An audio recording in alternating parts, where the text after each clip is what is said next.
Creatives back again with another video, and it's been a while since I've done a new episode of a shadow broadcast, since it's been over a year.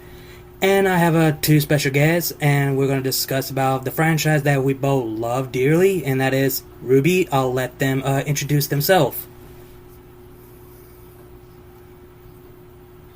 Alright, well, I'm Kanan. I'm Jesse. And we are the same couple. We started our channel back right when Volume 7 started airing, even though we had been fans of the series before then. But yeah, on our channel we cover, well, when there's news, RWBY, and but you do. I do cosplay stuff. We do let's plays. We do con vlogs. All kinds of little mixes here and there. We do news and other nerdy stuff that we like. So Yeah. a little bit of everything. Alright, and let you guys know, if you guys are watching this, it's on my end, it's kind of a little bit lagged, so if it comes down to it, I might have to edit it and just be like an audio broadcast like I usually do. I just want to test this out to see if it goes well, so bear with me on this, you guys. So we have 10 topics that we're going to discuss about RWBY. And so yeah, the first topic is, everyone have been asking each people, how did we discover RWBY?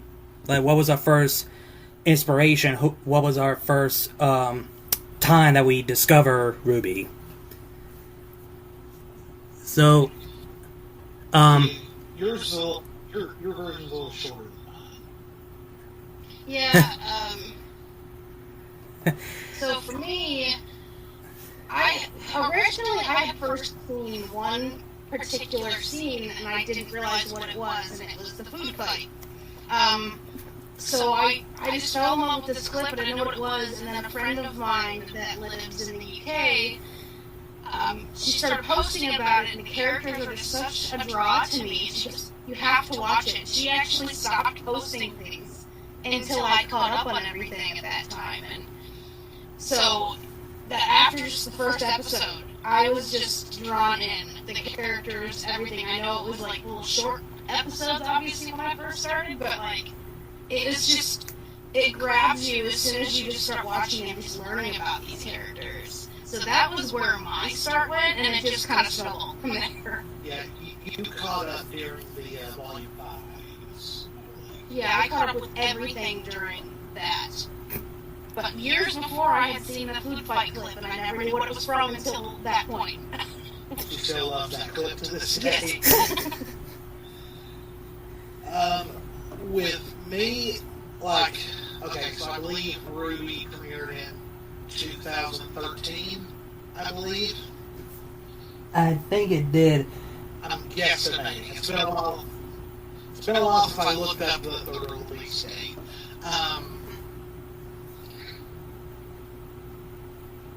And if that was around that time, I was in college, and in the area that I lived in, did not have high-speed internet. So the only way I knew of RWBY at that time was like posts and clips people were posting like on Facebook and stuff like that. Because I was part of an anime and video game group on Facebook long back in the day. And as I've said many times on our channel, I prefer female protagonists. It's just something that grew on me. It's from all those years of playing like games like Mass Effect or Dragon Age, reading great on character, and got to the point where I was like, I don't want to play as a self-insert anymore. It's getting boring. What do? Oh, I'll play as a female character, see if that's different. And it just went from there. So I was already drawn to it by that, and I really did not get to watch it until the Blu-ray and DVD started coming out. And like, I just fell in love with. I loved the fact that the characters were based off fairy tale characters. I love the designs. I love the cool concept of weapons being physical weapons like swords and stuff like that, but also ranged weapons like guns and all that. The music, of course, the animation. And even though to this day and age it's still a controversial topic, I enjoyed the writing in it. I enjoyed the humor and all that. I love that, really, especially in Volume 1. It didn't take itself 100% serious. Because you can tell that the writers were just throwing in jokes that people would get from the real world and stuff like that. So yeah, that was like it was very annoying that I couldn't watch it as it was airing. I had to wait on the Blu-ray and DVD releases. But yeah, that's how I discovered it. Was just being in an anime and video game group on Facebook. For me, I discovered RWBY, but you were right, it was 2013. The first ever... The first time I ever discovered RWBY was from my uncle, and he was also showing me Red versus Blue before RWBY was even a thing, and I was still in my, I would say in my 9th grade year, and when I was told that, Volume 3 has already been done, so he showed me the first episode of Volume 1, when I saw Ruby Rose, and her weapon transformed into a scythe. That got me hooked. I was like, what, huh? And then I was like, wait, how many seasons are right now? And it's like, Volume 3 is out. I think it's like before they announced Volume 4, or I think it was like next year. I cannot remember. But I know it's somewhere between those times. And when I watched it, I was like, I wish I watched this sooner back then. But for some reason, because I don't know why, because I didn't know what RWBY was, and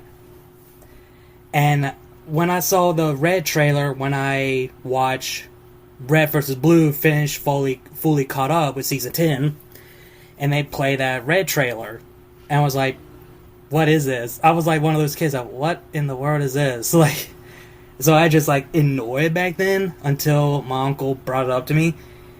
He played the first episode on the Wii, and I was hooked. So ever since then, I was fully caught up with the RWBY series, and I got so invested in the story and the characters. Then when Volume 4 was announced, I was like, oh wow, they really budget up the animation. And basically I was kind of got into the crossfire of the whole drama about that, which we're basically going to talk about that when we get to the fifth topic. But yeah, RWBY was something that I did not expect I would like, and it's because Ruby Rose, my favorite character, and the character I basically grew up along the way, is just wow. And again, like you said, that these characters are based from a fairy tale, fable, and Greek and Norse, and every single mythology you could think of at the top of your head. I didn't know any, like, oh, these characters were based off any of this when I understood the series as a whole.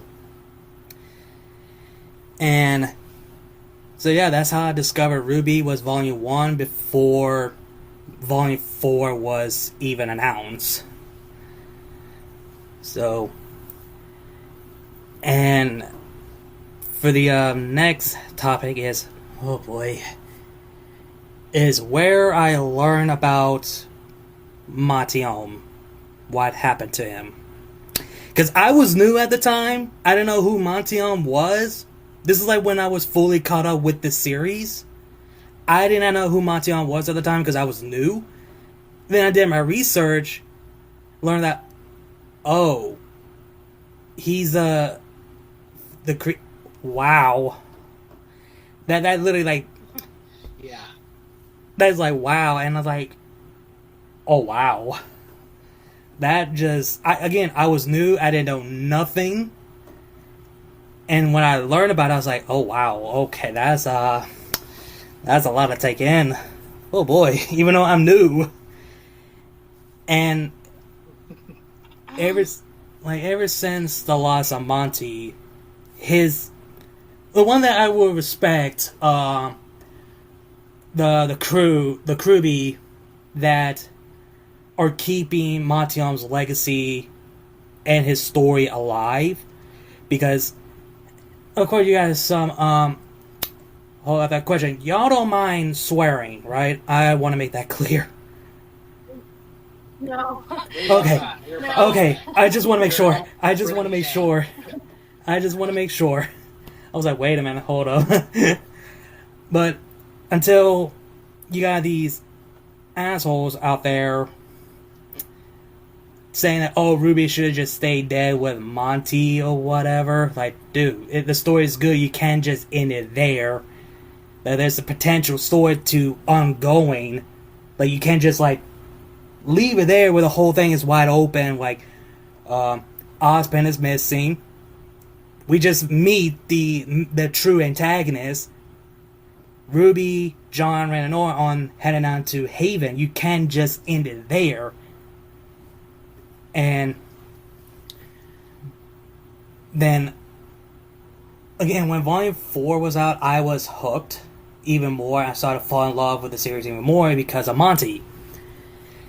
And some people, we all know people, some people hate Rooster Teeth, that's a whole, but to me, I don't care. I only support the show because of Monty. Nothing more, nothing else. And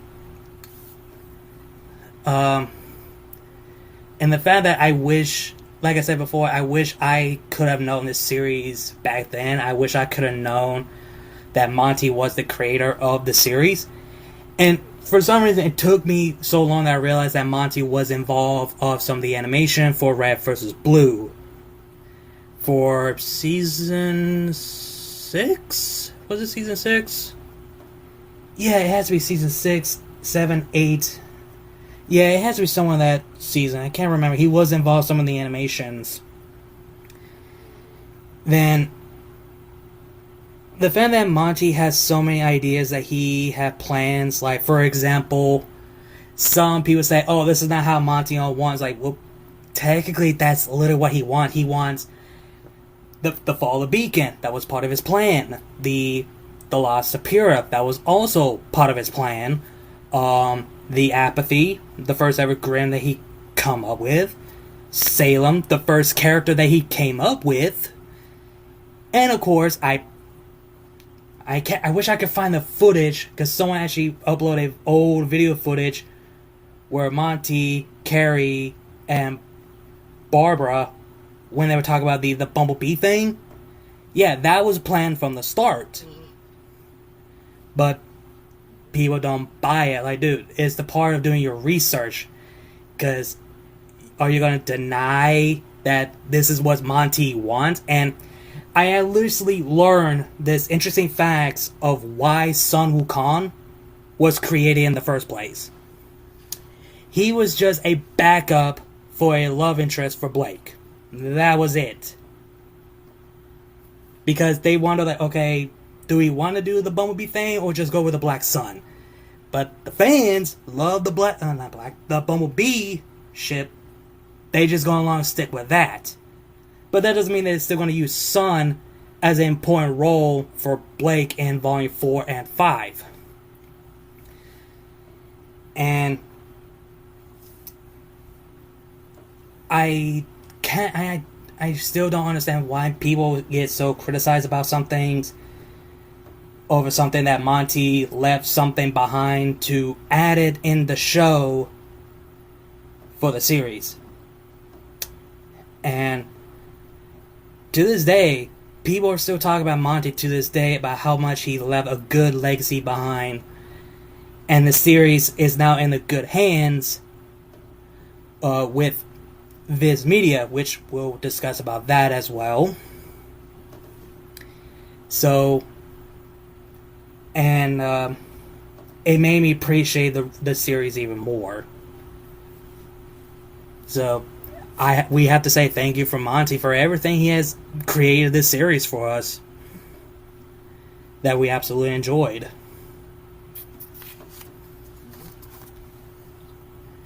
See, I first learned.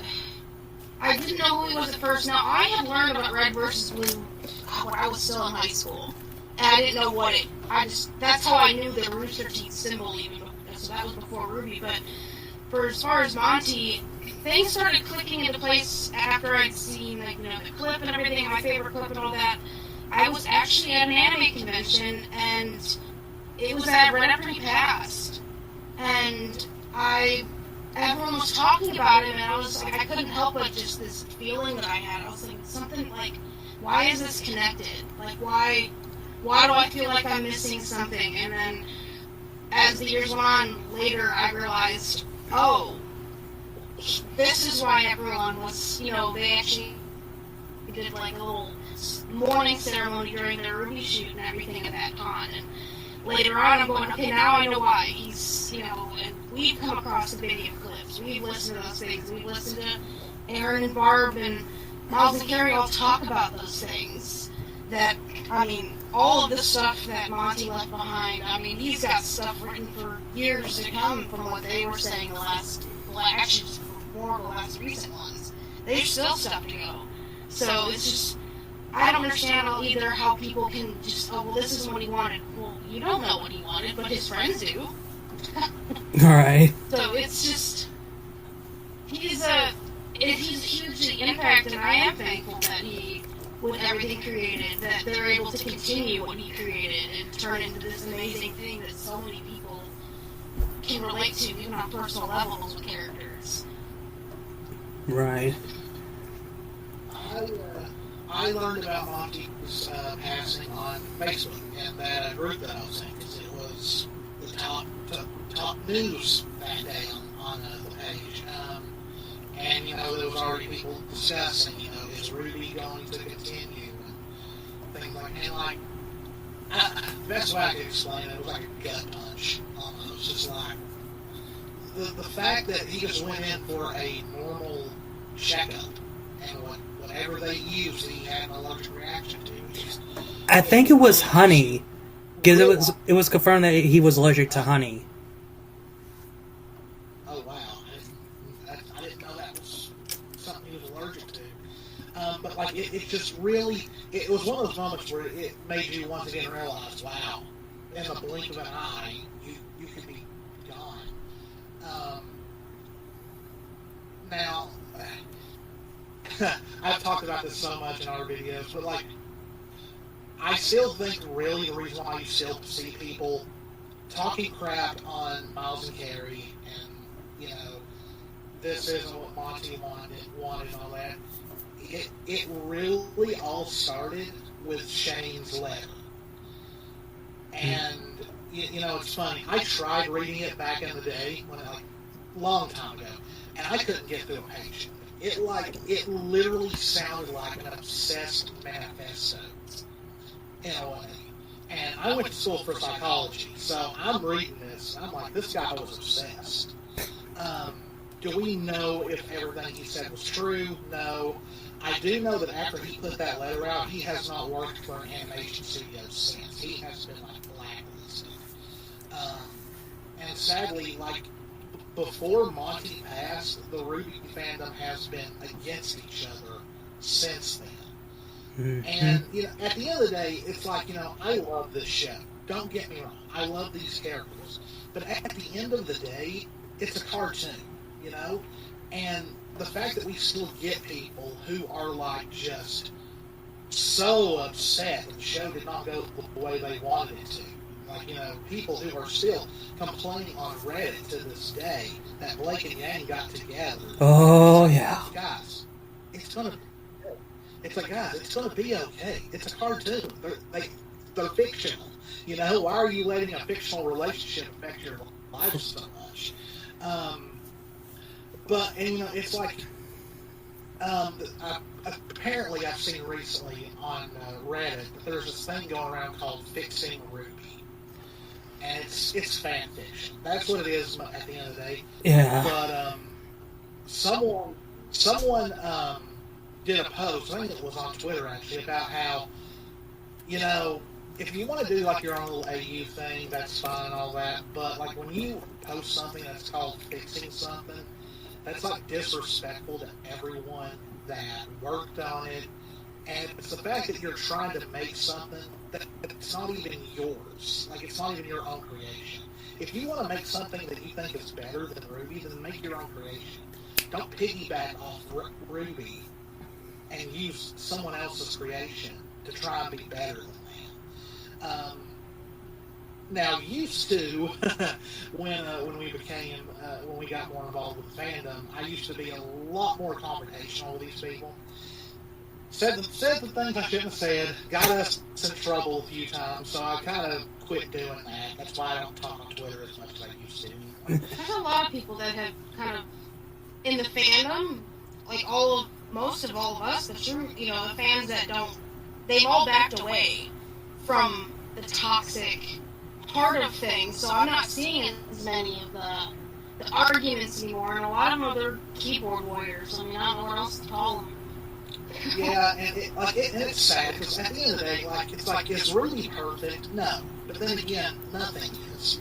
I've never seen a show put under a microscope here recently as much as RWBY is. It's like people are expecting, I don't know, the Lord of the Rings out of RWBY. And it's like, guys, it's not that deep.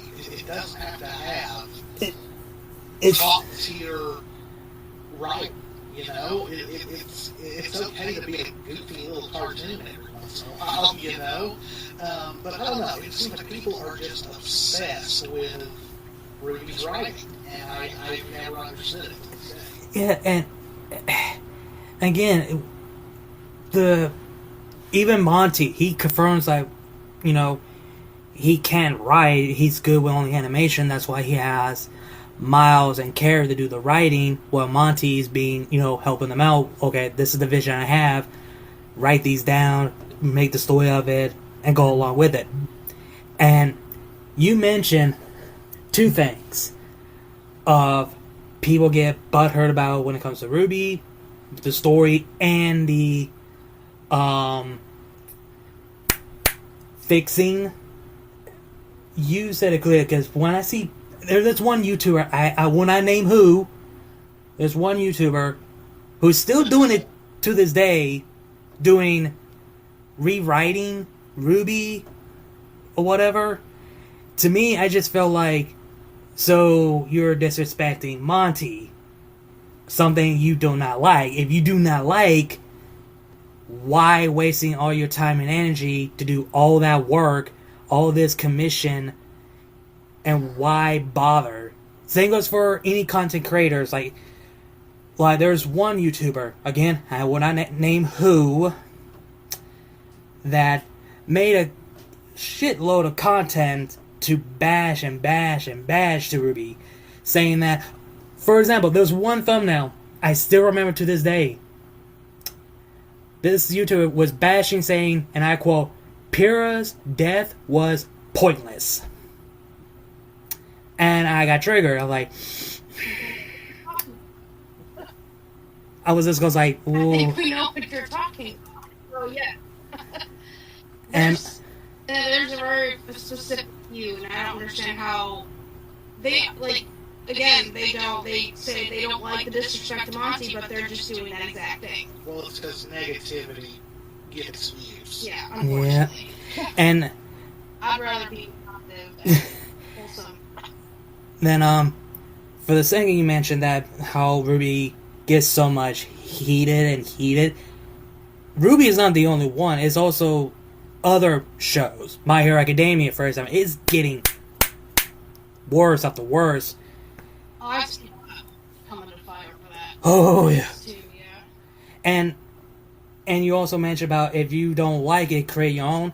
I will have to quote a Bleach mangaka Taikubo, he literally put all the haters in their place. Like, if you don't like how the story goes, make your own. If you don't have the writing skill, be the editor. If you don't have any of those, then you need to shut up, sit in the corner in the rain, and eat dirt. It's like, Me. like, if you do not like, it's not just RWBY, it's just any shows in general. If you guys do not like it, the door is right there for you to leave. We're not going to stop you. It's not a rocket science. Same goes for people who are getting butthurt, like, oh my god, my ship is not canon. Dude, it's not real. Do not compare fiction to reality. The debate of fiction and reality is fucking stupid. I already made a video of a commentary video really on why that's completely stupid. But yeah, it's like one of my, it's probably one of the dumbest things I've ever heard that came out of Volume 9. Yang's a bad sister because she has a girlfriend. I want to say that. I want to say that for when we get to number 5, because I will defend Yang of that statement, because I can relate to Yang, because I'm also an older sibling and I had to raise 2 brothers ever since I was a kid, so I can relate to Yang. And I made a video about this on my RWBY channel, which you guys could check it out. Because I was so in defensive mode. Because there was a question on TikTok as an anime fan, if there was one character you would defend, like friend, sibling, or lover, whatever. And I defend Yang, because I don't understand. Which, again, I will... For those people who have not seen on my RWBY channel, go check it out. You will find it. It's not that hard to find. And I wanted to save that topic on number 5, because, I really am getting tired of people. And people still doing it to this day. It's like, do you guys never had a sibling? Or you just never have been through that similar situation in real life? Like, what the hell? Now, moving on from that, for number 3 and 4 is basically more like just a little bit fun and like lighten up the mood. For the number 3, I've been trying to searching any type of RWBY what ifs out there, and so far all I've found was just lame, bad audio video of Naruto and RWBY crossover what ifs. Like, where is the legit RWBY what ifs? I mean, there are some, but not a lot. And I feel like it's kind of sad, honestly, like, where there are some interesting what ifs that you guys could go in depth to, but no one touched upon. Like, for example, what if Blake didn't ran away? Or what if Yang didn't lose her arm? What if Yang was a Saiyan? What if Cinder turned good? What if Summer Rose adopted Cinder to give her a better life? Or what if Raven didn't leave Tai? Or what if Pura didn't die? What if John died instead of Pura? I mean, there are some out there, but no one even continue those what ifs anyway. It's just like they just lost interesting of it, or unless you have a full-time job on life or whatever, which I completely understand, or they just gave up on doing it, period. And I've been trying to do some RWBY what ifs my own, which I've been doing of what if Summer adopted Cinder, how her life would be. I think I did 3 parts are out now. Yeah, I think there was 3 parts. Yeah, I remember. And I'm trying to stick the what is, somehow I just kind of lose interest in of it, like, because I'm at the blocking point. It's like, okay, I don't know where I want this series to go. I'm completely blank. And so far people actually love that what if, which that caught me by surprise. And it's just kind of sad you don't see much of RWBY what ifs anymore. Because, I mean, you have MHA what ifs, you have Pokemon, Yu-Gi-Oh! I think that's the only most popular ones. Are no Dragon Ball what ifs. I forgot about that. So they're still going to this day. But when it comes to RWBY, it's just like, oh, it's there. No one just touched upon it anymore, which is kind of disappointing, honestly.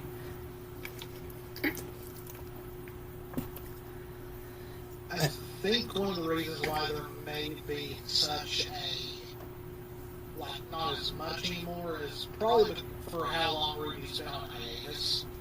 I've also noticed that there's still quite a few people on the internet who do not know that Viz confirmed Volume 10, so to a lot of people, RWBY is dead still.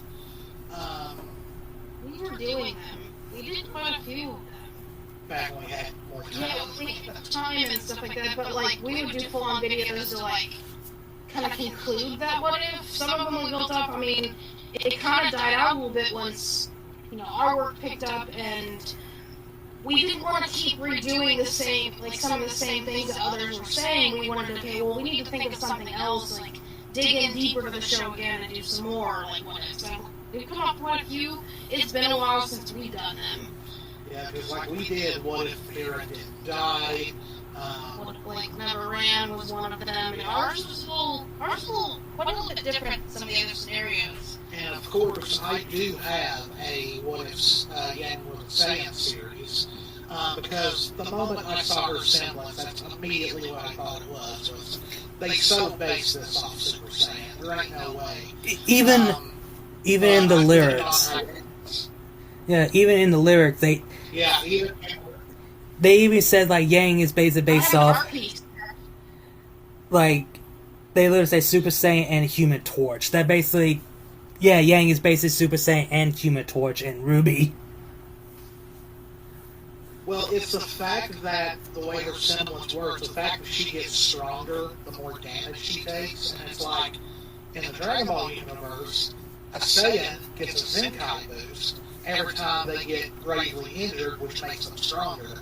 And so, like, I was like, okay, I looked at her and was like, okay, I want the thumbnail of the first episode to be that flashback we saw in Volume 6 where it was Tai and Yang as a kid, but paint her hair black and give her a tail. and like, I put it on hiatus since Volume 9 ended because we didn't know how long until we would see Volume 10, if ever, at that time. And so I was like, I don't want to get to a point where I've got nothing. So it's currently in there during the events of Volume 8. I just haven't got to it in a while because both of us, we do work full-time jobs now.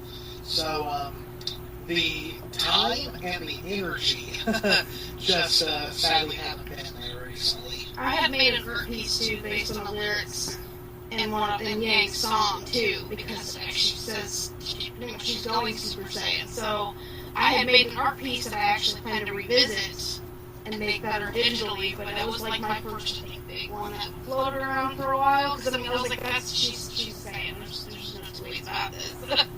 In another form, in another world. And for the number 4 is,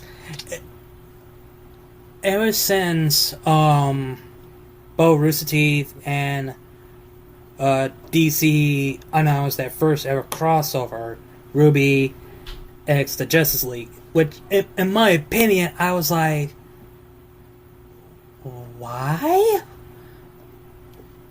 Like, I love RWBY, don't get me wrong, it's just like, why this crossover? And I think that was my question too at first. Well, everything in the Marvel and DC universe gets a crossover with something. They've recently done Mighty Morphin Power Rangers. They've done the Teenage Mutant Ninja Turtles. They've done Godzilla. Oh, they did Scooby-Doo. They did the Looney Tunes. They did the whole. They pretty much took almost everything WB owned and put it in a DC comic. Like, that's the one thing you can. There's a few things you can count on in comics. It's either the world's getting completely reset, characters getting completely rewritten, and crossovers. Yeah, that always happens. So I wasn't exactly surprised because, like I said, it seems like everything has gotten a crossover with the DC universe at some point. Marvel as well, but it was really unique how they decided to go as far as the comics go. yeah. And when the one that really bothers me is when Rooster Teeth gave us, like, the answer, is it canon for the crossover and the Ice Queendom? When they said the Ice Queendom is not canon, I was kind of furious. Like, how? It fits so well in the canon timeline. It fits so well. But when they said, yeah, the crossover is canon, which, like, no, you can't make a crossover as canon. That doesn't make no sense. That really does not make sense. Like, you have other... It's really weird. Oh, go ahead, sorry. It's really weird.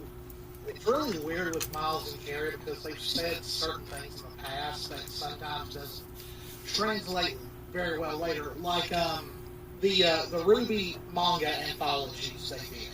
The ones where Ruby got a volume, Wife's got a volume. Which I do have, actually.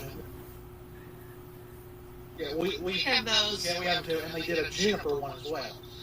Now, apparently, they did say, like, things like that, they said it is canon as long as it doesn't contradict the show.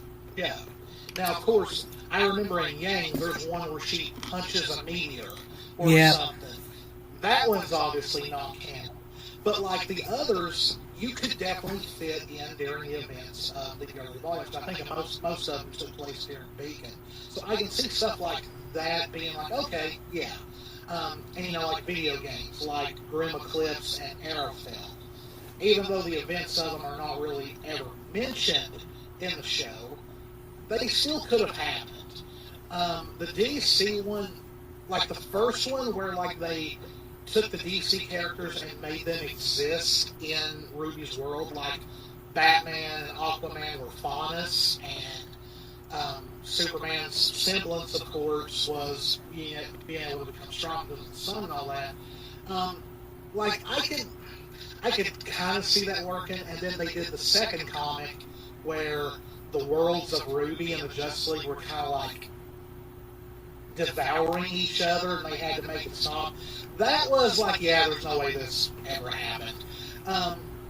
But it's the fact that, characters are never mentioned, the events of it are, at least in I believe it was the second DC crossover movie, at least they finally mentioned Dr. Merlot. So it was like, okay, well, Grim Eclipse did happen. Yeah. Well, we saw that in Volume 9, too. Well, yeah, but I mean, like, it's weird because, like, the DC things, you can tell they took place in between certain volumes, and they made it seem that way, but, like, it's, like, canon, but not. Well, so, like, especially now that WB doesn't own RWBY anymore. Yeah. They can't ever use DC and RWBY again, so it's like, what do you do? The movie is completely not canon anymore. I would just say they're very good collector's items now at that point. Oh, Those are the ones that definitely aren't. Oh yeah. Then there was the Shonen manga of RWBY that only covered, I think, volumes 1 and 2. I believe so. Because they changed a lot. They changed a lot in that manga. Like, I remember, of course, the one thing people really got upset about was that Yang literally has no character in that manga. They skipped the burning the candle talk between her and Blake and all that. Like, it just... They skipped important things that shouldn't have been taken out. Yeah, but it was that artist or that writer's version of the story, and like I remember a lot of people still like it, they still bought it because they wanted to support RWBY, but then there was a lot of people who like boycotted it. Yeah. Like on my RWBY channel, I did like top 5 of a crossover that would make sense for RWBY. I think I can't remember. I think I remember one. I can't remember the other 4. I think it was Agame got killed because that's the one that came to my mind. Can't remember the other 4. I don't know. It's been like what, a year since I posted that video.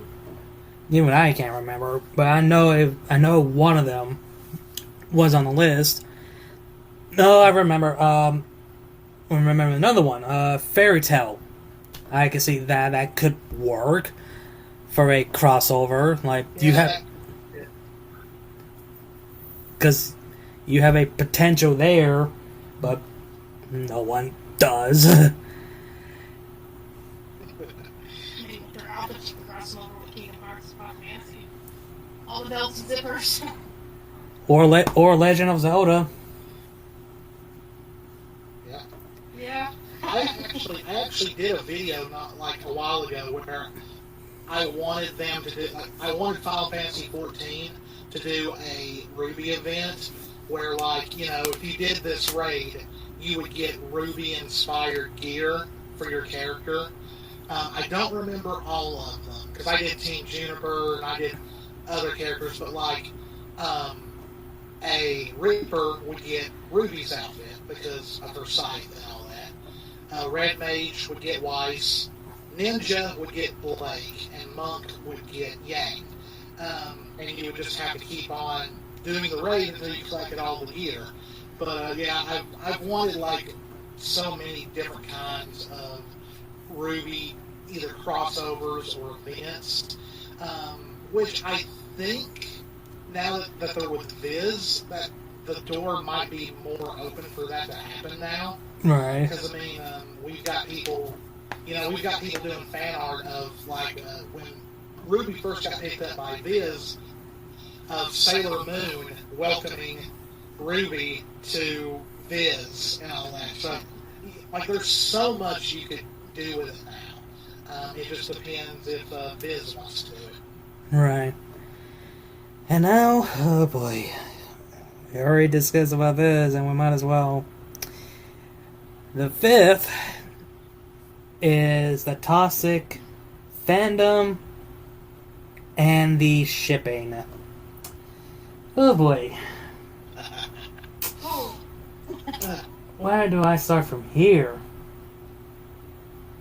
Where do we begin? I mean, I will say every fandom's got people like that. It's not Oh, just yeah. RWBY. It is also everything. Fan of their realize. I mean, I just think that there are certain individuals who,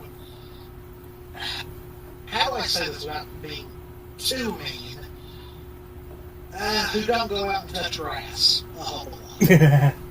And so they get so invested into these characters that, like, if you say something, now, like, if it's a criticism of just because they don't like it, that's different. But, like, if they just say, oh, this character stinks, and you legit get upset about it, that you want to, like, I don't know, dox someone for it, then yeah, you need to go outside. Something is very, very wrong at that point, because that is obsession to the next level. And you see it in every fandom, and usually it's just online bickering. It usually doesn't.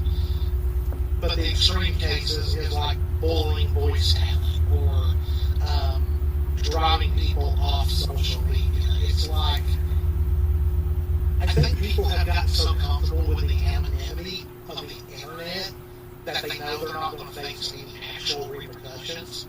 Because a lot of times out there, the people who insult you for liking a certain character or liking a certain ship, they wouldn't say anything to you if they were face to face with you. They would smile and shake your hand, like, oh, it's great to meet you, and then talk crap about you. I've had it happen once at a con here. Like, she was at least decent to me, but, like, she was quick to tell me how much she hated Bumblebee and how much this should have happened. No, this is wrong, and this is why I don't like what you're representing. And so, because I had ribbons that was trading that say Bumblebee on them, and she literally was like that to me. I kind of looked at my bestie that's standing next to me and I'm going, that just happened? It was the first time it's ever happened to me in person, though. So, like... For the record, I was not around. No, he wasn't with me. He was looking at something else. And for the future, if anyone does this and I'm around, Jess is way nicer about it than I am. Yeah. It just kind of went, okay, and I kind of just moved on to the next person, and I think, oh, I want a ribbon, like... But just, it was so wild to have it happen in person, because usually it's someone behind a keyboard that they can't, that they're all big and bang and you can't see them. Right. So it's just, having seen the toxicity come out, it's random, it was just a random person. For me, like I said on when we just discussed about the loss of Monty, the first time I got into, because I was new, I was already get a part of how toxic it was. Like, I was new. I was like, I was not an attack or insult. It's just like I've been heard a lot. It's like the fuck did all this come from? I'm new here. Where did all this coming from? Like, and it was when Volume 4 was out, when people were bitching and complaining like, oh, why they do this? Why the animation look like that? Like, and I spoke to a friend of mine because me and him, we were doing like a watch party for his a friend of his because he never seen RWBY. After we were finishing watching My Hero for his first time, me and him and a friend of his, we watched RWBY for the first time. And I told him, you're going to love it because you might love the weapons. And when he saw RWBY's side, he was hooked. And basically giving him all the knowledge that I know for the past years, even he's like, I don't understand why people hate Volume 4. I don't see no issue with it. I was like, neither do I. I don't see the problem. Like, because people think, oh, RWBY should be like your typical high school anime. Like, no. You're really missing the contact. Like, and I like the idea that all the teams are now separated because you need to give these characters their own arc. If you don't, then there's no character development for all four of them. And, I already mentioned about, some YouTubers just like bashing RWBY, and they still talking about it. Like, again, if you don't like it, leave or whatever. And hell, there are some people. I mean, there are some people giving their own, more polite when they talk about the show instead of let the negative get to the better of them. Like, for example, one YouTuber did a video like what she believed that John should have died instead of Pure. Like, not because, she hates Miles. No, it's not because of that. She's giving her a lot more positive, more opinion about it. Not like full negative about it. Which is understandable. And again, I understand where she's coming from. Like, Pyrrha did have some potential, but I think there was, to me, I don't see it, but seeing people doing a what-if scenarios about it, it's like, okay, yeah, now I can see some potential for Pyrrha if John died, which that would impact her fully. And, the death of Pyrrha was the important part for not just for John, but also impact RWBY.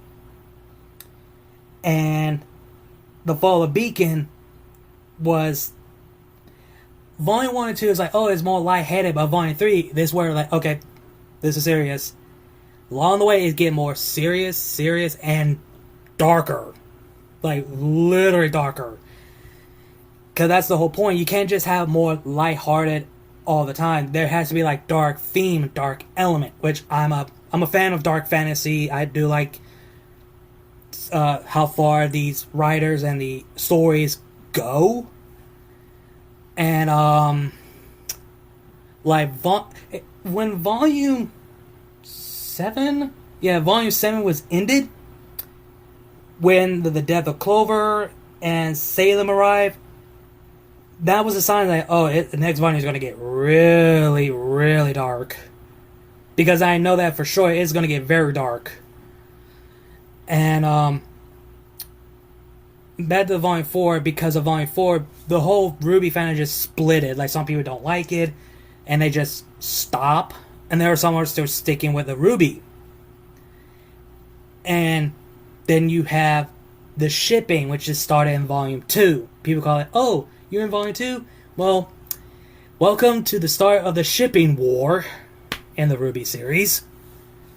And, again, like, I'm not gonna, how do I put this? I usually don't like getting involved when it comes to those type of people. Like, no, I want this ship to happen. No, I want that to happen. Like, to me, I look in depth to the characters and why I see there's a potential they could be a love interest.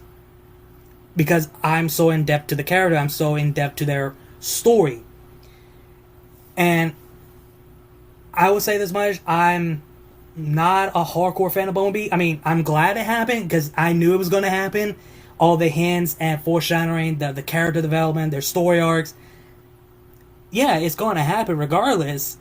Am I happy it happened? Yes. Was I shocked it happened so soon? Yeah. Because I thought it will happen, when this series come to an end. Your typical shows and anime, like, you see your two favorite characters end up together at the end. I didn't expect it would happen so soon. That literally caught me by surprise. Like, if anyone saw my reaction on my RWBY channel when I record a clip footage of myself reacting that scene, I was not expecting they were going to do it so soon. And yeah, you were pretty quiet. You were pretty quiet the whole entire time until they said "I love you" and all that. And that's when you started screaming, "Oh my god!" I know. I was like, my mind was raced. Like, so soon? Like, cause I was like, I am lost for words. Like, after the recording, I was just like, dead silence. Like, did I just? And my thought, the other thought in my mind is like, oh, like, oh, in a bad way, but oh, in a good way, because oh, the Black Suns are gonna be pissed, but also, oh, I'm gonna enjoy the chaos. Because at this point, I do not care. At this point, like, hello, it was there, and y'all are so dense and denial. So, yeah, this one turn around and just like, you can literally see it as it goes. And so we were just sitting there just waiting amongst everyone fighting, and this ship, no, this ship, no. I mean, like, shipping discourse is in every fandom. Like, even in series like Dragon Ball, where the relationships are very well established, like Goku's with Chi-Chi, Vegeta is with Bulma.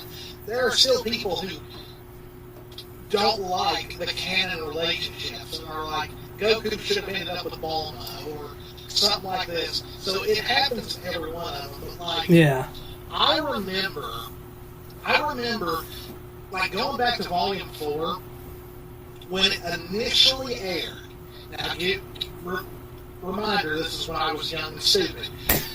I was not the biggest fan of 4 because I thought it was really slow in some areas. I didn't like the girls being separated. But as I got older, I realized this volume is actually really, really good. And the fact that they fit all 4 arcs in one volume without it feeling rushed or too much, I have always applauded them for. But Volume 4 was probably one of my least favorite volumes for another reason, and that was because of the ship discourse. Because everyone was convinced during Volume 4 that Black Sun was going to happen. Yeah. Now, personally, I have nothing against Sun. He's based off the same figure that one of my all-time favorite anime heroes is, which is Goku. Goku and Sun are both based off Sun Wukong. So pretty much you can say he is RWBY's version of Goku, pretty much. Yeah. But like, it got like I said, I have nothing against Sun. I have nothing against people who ship Black Sun. But during that time, all of my interactions with Black Sun shippers was negative. Like, they were just shoving it down other people's throats on, like, Facebook and forums. That's all they would talk about. I remember a video that Arnold did, Murder of Birds, where he said the reason why shipping became so sour to him is because after the episode where Blake and Sun fight the Seagram on the boat, he was like, wow, we got a new song, the animation was great, we got this new Grim, and he said he got a lot excited about talking about all the stuff that happened in this episode, and he said all people were talking about was the shipping. And so yeah, that's the reason why for the longest time he made fun of every ship that was in the show because he just thought it was dumb. Yeah. Now, you can ask her. I'm a romantic. I love a good romance story in my media. So, I've been a shipper for as long as I can remember. Like, I was one of the nerds that would stay up all night reading fan fiction and just looking up the most random pairings from my favorite shows that I can think of. Like, there was a time where in Kingdom Hearts, I shipped Sora with Yuffie from Final Fantasy VII. Okay? So, there's been some times. But, like, I've got several theories why people do not like Bumblebee, and, I mean, one is the obvious reason. I also think it's mostly because, you know, waifus. Oh, my waifu's taken. I'm going to be angry about it, you know? That's second. Yeah. And second. Okay, let me tell you this story real quick. Okay. Okay, so after Volume 6, the hiatus between Volume 6 and 7 was one of the worst times I've ever been a fan of. It was mostly because of the whole Vic Mignogna thing. Oh my god. So, I was in the RWBY fandom and the Dragon Ball fandom, so I was hearing about this non-stop. But what happened in Volume 6? Yang and Blake killed Adam, and it pretty much cemented what was eventually going to happen. There was this one person, I do not remember their name, but I'm telling you, Give them any hope. but I'm telling you right now, their posts live to this day because people love to make fun of them. I'll never forget it. Someone was typing about, you know, Blake and Yang, you know, the whole we're protecting each other thing, and he posts a fan art picture of Yang in a bikini and says, "They're not gay, with lesbians have big boobs."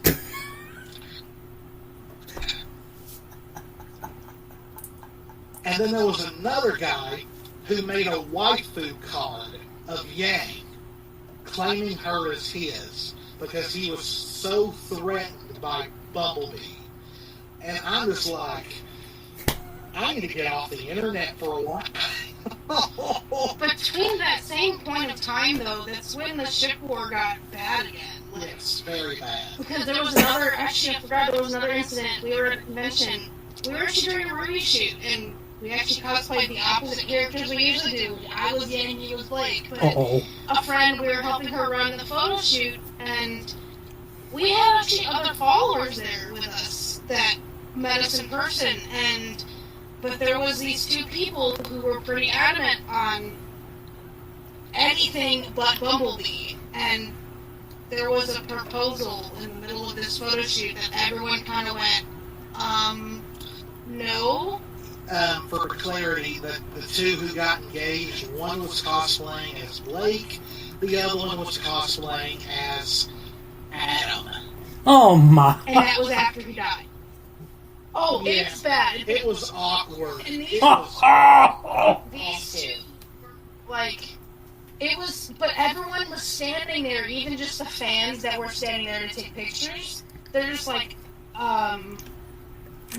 Like, that was at one point in time, it didn't matter who you shipped. That was just wrong. I have never been so uncomfortable.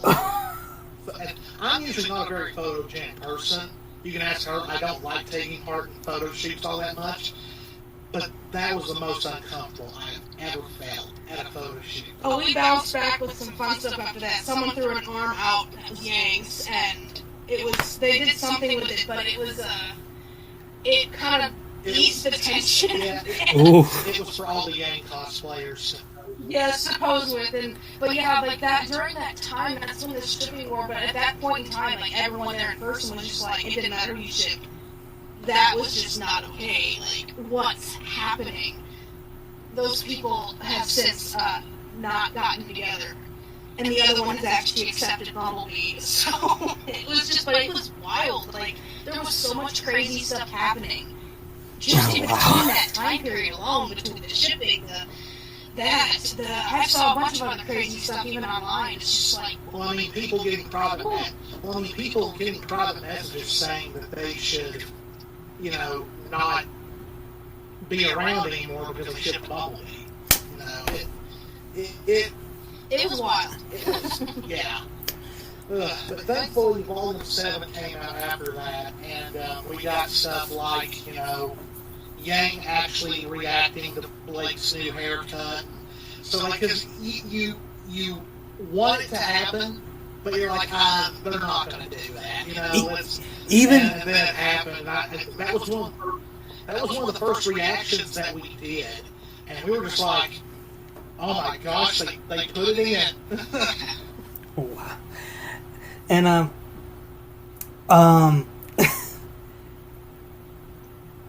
the whole killing Adam thing, that's the only thing I know of. Like, oh yeah, the fandom were destroyed, and someone that just gave up.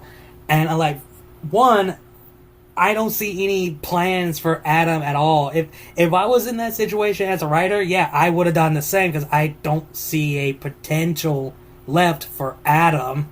Like, what kind of role does he have at this point? And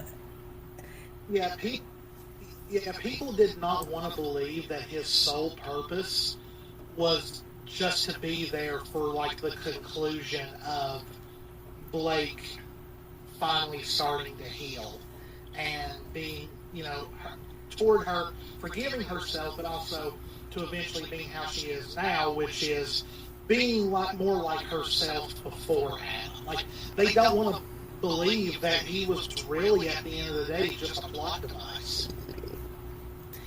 And Mac, when I mentioned about Yang, about being terrible sibling or bad sister,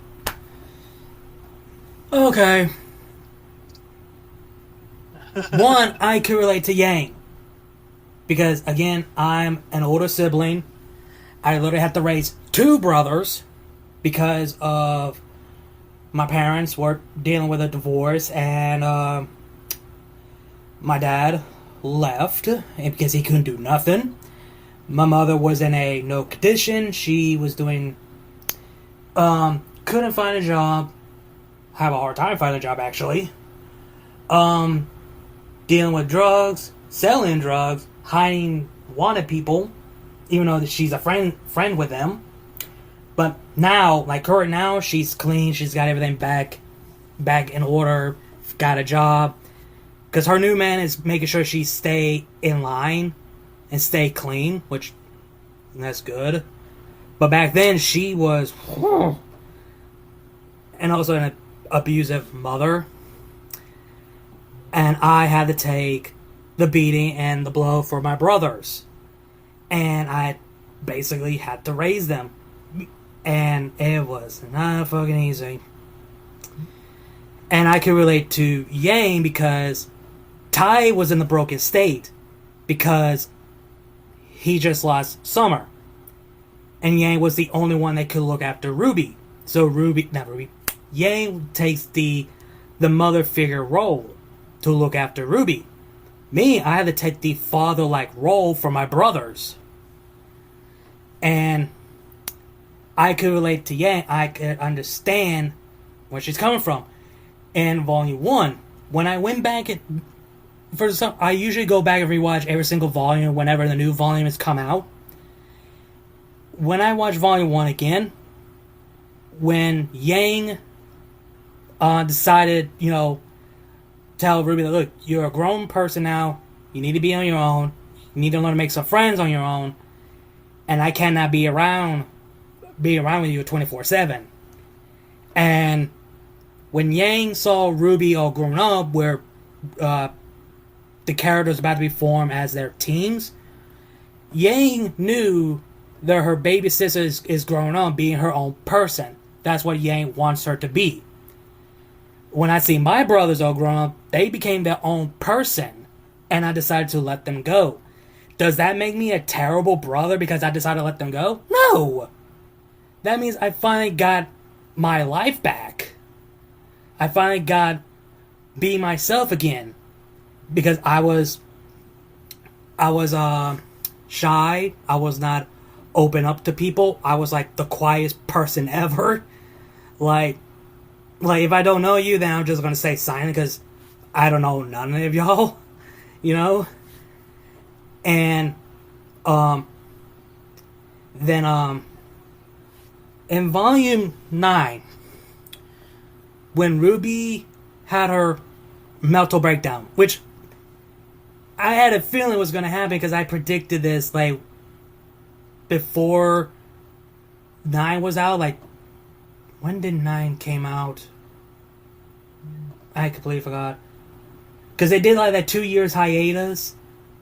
So, and I had the feeling that Ruby's going to have a mental breakdown because if she learns what happened, she's going to snap. And when Yang stood her ground defending Blake, I could tell Yang's body language. Because in her mind, she's like, Ruby Rose, I did not raise you like this. If you're going to pull your frustration at someone, put that on me. I could take the hit. But do not put that on someone else. How does that make her a terrible sibling? Yang putting that mother mode on. To, and lesbian, if I had one of my siblings approach me like that to my significant other, I would stand my ground. I was like, first off, calm your ass down. If you want to put all this frustration at someone, put that on me. I don't care what you have to say about me, but don't you fucking dare put that on her. I don't care who you are. You're my brother. I raised you like this. Drop that attitude. So, does that make me a terrible brother for standing my ground for someone I care to love? No! The people never have that situation because, one, you're not an older sibling, or you're just the only child. You will not understand what is it like to be an older brother to raise a sibling when it comes to a family situation that just fall apart. Let's say, your dad passed away and your mother is miserable. Who's going to look after your brother or sister? You, the older sibling. Or if your parents got divorced or whatever, who's going to look after your siblings as well? The oldest, obviously. Does that make them a terrible sibling for doing something where their parents are dealing with something they have to grieve and heal? No. I do not understand why Yang is a terrible sibling. I can relate to her. I mean, Yang is not my favorite character, but I can relate to her because I understand her. And again, if I was in a scenario, I would have done the same thing. And I swear, if someone approached me when I give my defending for Yang, I would tell them, okay, okay, let me tell you this. I did the same thing to my brothers. Does that make me a terrible sibling? If they say no, that right there, you're a hypocrite. You say Yang is a terrible sibling, but I'm not. So technically, you are a hypocrite for your reason why you think Yang is a terrible sister. And RWBY is technically now a grown woman. She can make her own decision now. She doesn't need Yang around her all the time. And Yang is a grown adult as well. She could do whatever she wants. If Yang and Blake are going to be a couple, that's their life. That's their decision. If RWBY wants to be the huntress like her mother, follow the same path, be her own person, that is her choice. But the people want Yang to stay RWBY's side as a big sister. It's basically like they don't want Yang to have a life of her own. That's what I'm getting at here. Like, that's basically what they want. They want Yang. It's not really a reality. They just want Yang to stay in the cage with RWBY, not having Yang alive. Basically isolating Yang's life, basically. And that's not really a reality with siblings. Like, you have your own... You do separate after a while. You don't just stay right up on top together forever. Like, it doesn't work that way. Like, you grow. You separate, you fight, you come back together. I mean, that's kind of how a sibling works. You don't have to be right on top of them, like, the whole time. So, it's like... Yeah. And... I mean, I'm an older sibling, so I get it. Yeah, and I will stand by. I will defend Yang, no matter what people say. And some people say, well, she did this and that. Like, that's the same fucking topic I heard all the time. You're just bringing the same old topic and old, complaining about Yang. So, y'all are just don't want to accept that I'm speaking the truth, I'm speaking the facts. That y'all guys are butthurt because Yang is going to end up with Blake, which it happened.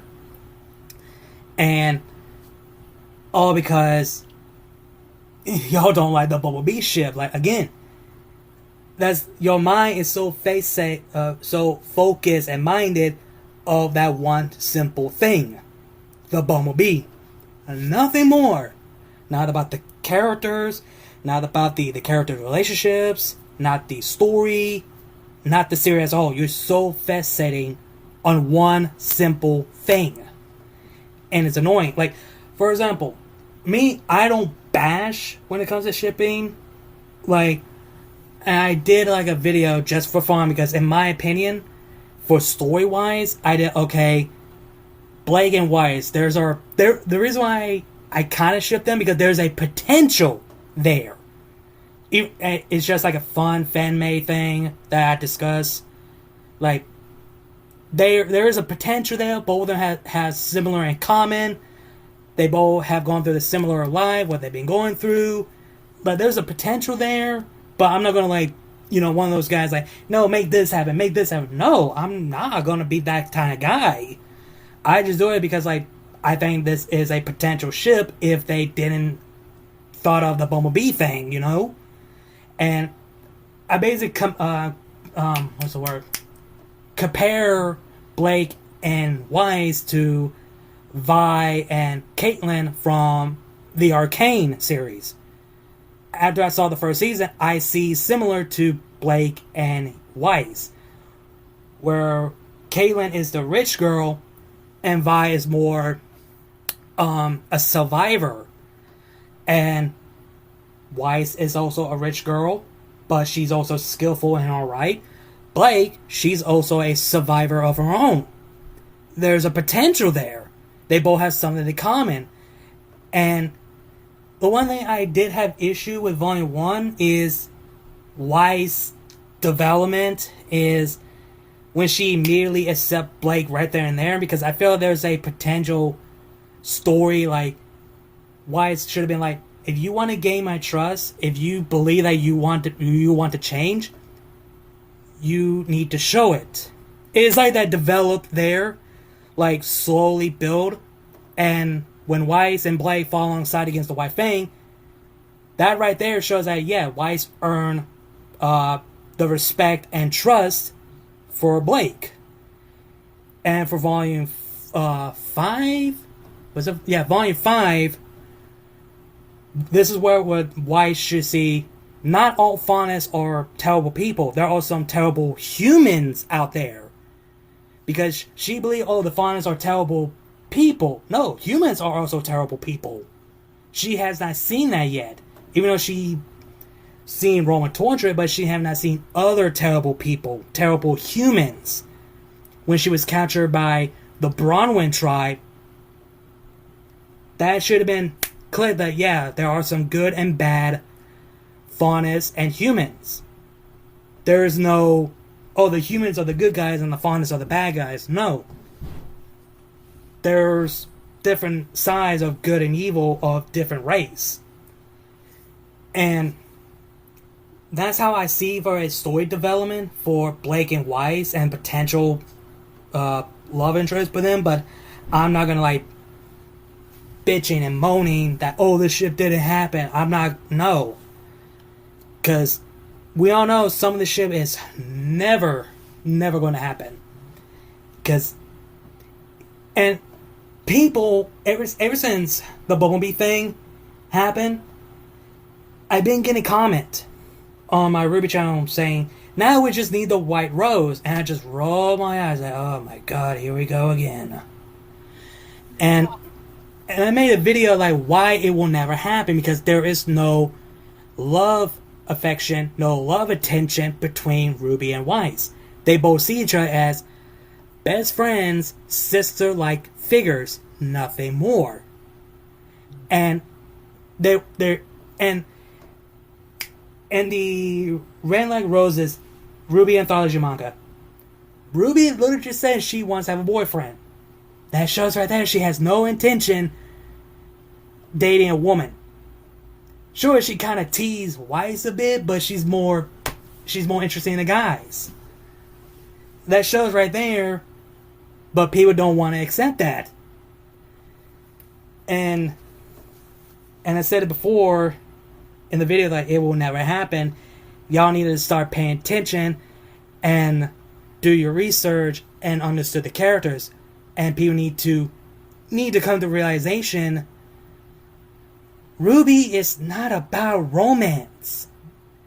Has nothing to do with romance. Sure, there are some little bit of romance, tension theme in there, but that's not the main focus.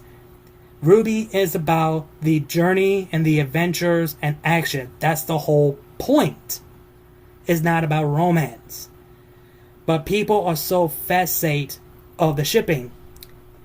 And the shipping gets so bad. Because I heard about this. And I heard about this from Tumblr. One girl, she gets attacked by a bunch of people for shipping the two characters that she likes. Like, okay, understandable. If you like the two characters, that's fine. If you ship them just for fun, understandable. She gets so many hate, so many death threats, she actually in her own life. And I just like, I was biting my tongue like, oh, I just wanna, in my mind's like, this is why we can't have nice things.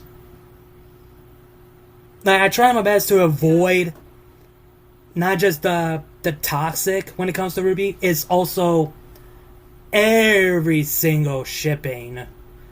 But it's hard to escape from it, because no matter how you try or how many times you avoid it, pops up. And it's just, it's really, really annoying. Like,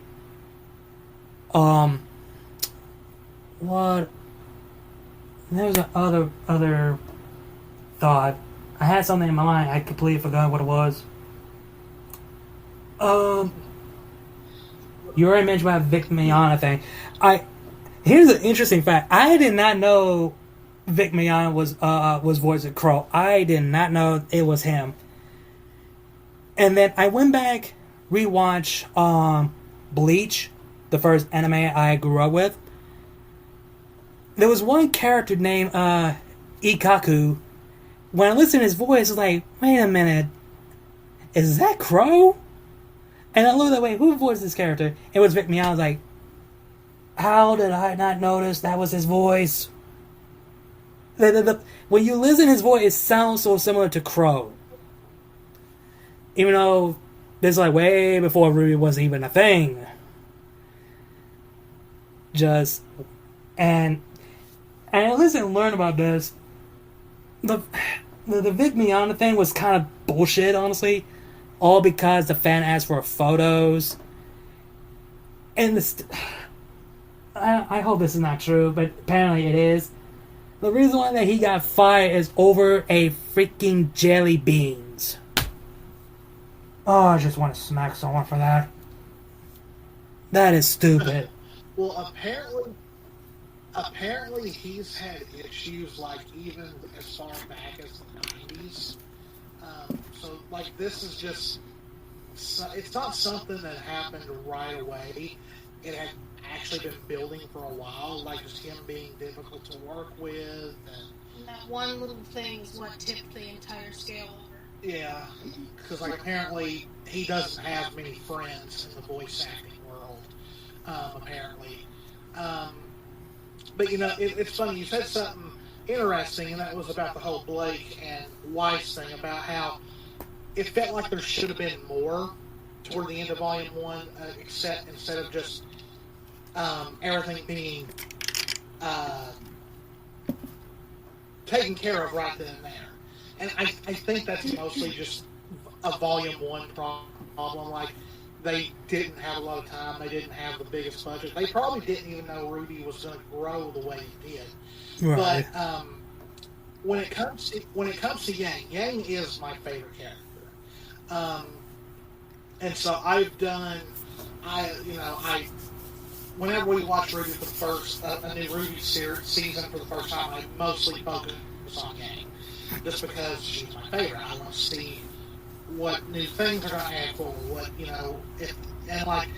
Volume 1 was not the best volume for Yang because she was kind of a background character for most of it. She did not have a big role in Volume 1 whatsoever. She was just the big sister, and that was it. And, things got better for Volume 2 and 3, but I really think the hate for Yang already started in Volume 4, and that's when she became more moody, more solemn, more broody, and people wanted her to be, the waifu with a big chest that just tells jokes all the time. And people don't realize what trauma can actually do to a person. But it was part of her growth, part of her character development. And, whenever I see the whole Yang's a bad sister, I literally ask them, I'm not an older sibling. I'm the baby. I'm the younger brother. So I'm like, so does that mean I'm a bad brother because I spent more time with my wife than my brother and sister? And I think it really boils down to this. This is people who don't have siblings, because a sibling relationship is very, very unique. You love them to death, but they're also the people that can make you the maddest the quicker. There are so many times I've gotten mad at my brother and my sister just for saying one thing. Doesn't mean I don't love them, no. But sibling relationships are very, very unique. Yeah. But yeah, I think it's people who have never had a sibling and grew up as only child. I do strongly believe it's also a group of people who have never had a serious romantic relationship in their life. Pretty They do not realize how important that person becomes to you. And I think it's mostly just people who don't want Bumblebee to have it. Yeah. And, you're exactly right when it comes to Yang getting in between Blake and Ruby. Blake has a history of abuse. Yang knows that. Yang is also the one that raised Ruby. She knows that this is not the Ruby that she raised. She kind of can probably already see by then that Ruby is having a moment. So it's not really Yang protecting Blake from Ruby like people claim it was. It was Yang, like you said, putting on that mother role and saying, you direct all this at me. And really, if you listen to that, hey, that Yang says in that scene, it's almost like going, hey, that's enough.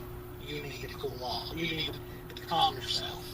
I still remember the whole line so vividly.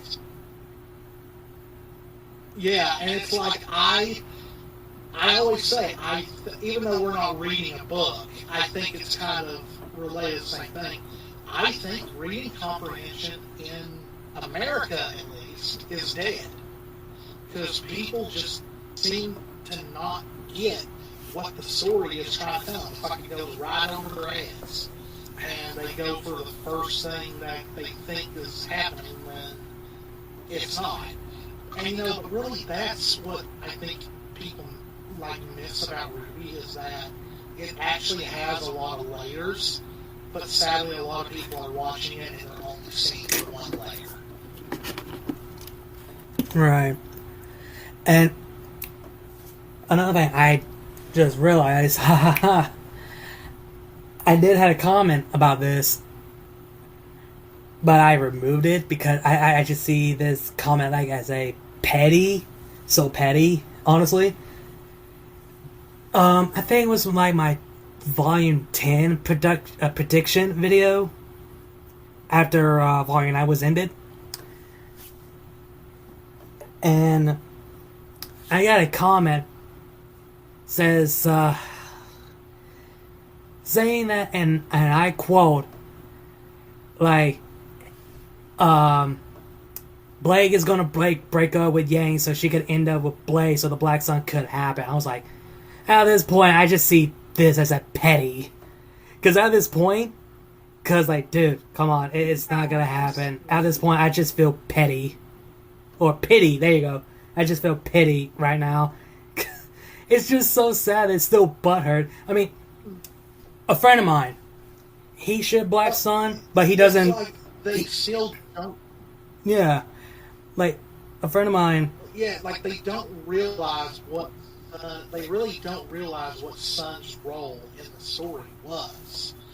And, people saying, oh, I hope Sun gets jealous. I hope Sun gets in between Bumblebee. I hope... Or people saying, oh, poor Sun. It's you guys not understand Sun's personality? His own words even. That doesn't fit who Sun is. And at the beginning of Volume 6, Neptune's it just feels like they're letting her go. And Sun's it was never about that. So, they literally told people in the Volume 6 that Sun went because, and yeah, there's no denying that he probably did have a crush on Blake. But it was very obvious they did not understand each other. And trust me, if you don't understand someone, a relationship's not going to work. No. It just doesn't happen.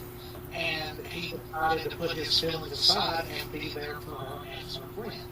Yeah. I always say, guys and girls can be friends in media and not end up together. It happens. It exists. And a friend of mine who, a fan of the Black Sun, when I told him, yeah, it happened, he's he felt a bit salty, but he's not going to be he's not one of those guys bitching and complaining about it. As I told him, I told you so. It was all right there and then, and he was kind of a little bit upset, and I'm all the Black Sun shippers out there, he decided, you know, he come to the realization, yep, he knew it was going to happen, but at the same time, I felt kind of salty, but at the same time, I mean, it is what it is. He learns to let go, but at the same time, it's kind of hurts. Like, if you have a ship that you love so much of certain things or favorite characters that it's never going to happen, you can still love the ship. What do you think we have fan fiction for? There's fan fiction for it. Yeah. And fan fiction, fan art. I mean, it's all there. Like, for me, and I said this multiple times on my RWBY channel. If RWBY, do not mind if she ends up with Oscar or John. I do not mind. If one of them happens, then I'm happy. Because I'm a Rose Garden shipper all the way. But I love John as a character because RWBY and John are my two favorite characters.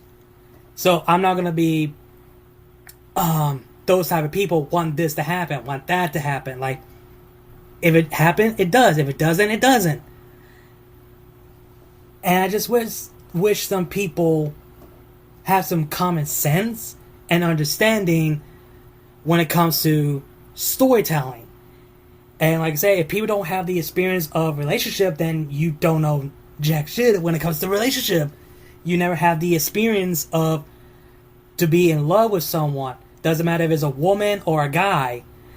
Like, and me, I've been through a relationship. I've been some toxic. I've been through cheating, breakup, but now I'm with someone that I actually care and love, and we both have that connection. We both got close, took some slow burn, took some slow time, get to know each other, then it just happened. We became a couple. And I'm happy for it, she's happy for it, and we don't arguing. I mean, a little, not too much, just normal couple sort of thing. Not too negative. Because I'd rather not deal with that crap again. And if you don't... I was always told, if you don't figure and argue, there's something wrong. There is no perfect relationship. You use that and you build on it. Like, I was always told that growing up, and, well, I mean, everybody does. You disagree, you bicker, but you make up for it later. Like, it's just how it works. Yeah. And it's like, again, if you don't have that kind of experience, then don't say nothing. Just keep your mouth shut. It's not that hard. But apparently people think, oh, it is hard. No, it isn't. Just don't say a word. Like, at all. Like, I'm trying to remember one ship that didn't happen, that I was kind of triggered at first back then. I think there is one. Excuse me. I think is where not Monty, Moscow X, who does Dragon Ball What Ifs. This is when I was back in high school when he did What If Goku married Bulma, and when he explains it, I was like, in my mind I was like, well, how is this not a thing? That there was a potential there after he explained it. I was like, yeah, I could see it there. But thank God I did not know what shipping was at the time because I was young. Because I did not know. Yeah, apparently there's a rumor. I don't know if it's ever been proven true that apparently Toriyama originally planned Goku and Bulma to end up together.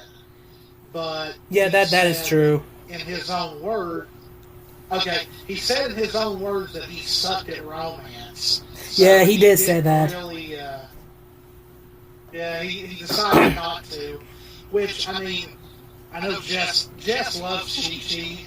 Like, he's probably one of the few Dragon Ball fans that loves Chi-Chi. But I mean, I'm kind of shocked it didn't happen myself because, like, I will always blame Disney movies for affecting the perception of romance in media. Because, like, in Disney movies, it's like, oh, we just met. We're in love. Let's get married, even though we don't know each other. Like, it's all those classic Disney movies. So, like, the moment like, certain two characters meet, people are like, oh, I ship it. I ship it right away. It's like we don't know what slow burn romance is anymore. And personally, I prefer slow burn romance because those are the most real. It takes a long time for something like that to happen. Because, like, me and Jess, we met in, 2006? And we didn't get together until, like, 2014, 15, somewhere around there.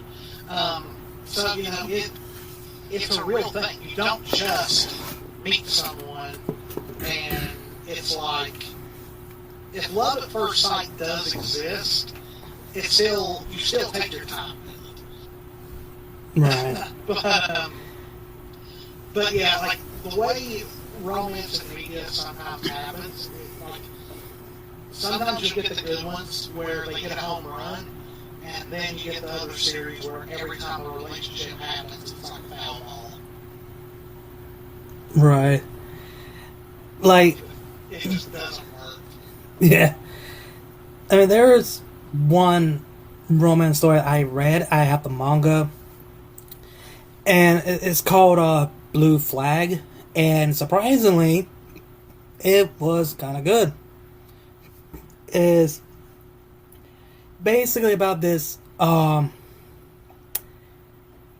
three trios. The main character is helping this girl who has a crush on his best friend. But the main character have a crush on her. And his best friend is having a crush on him. That, like, love triangle sort of thing.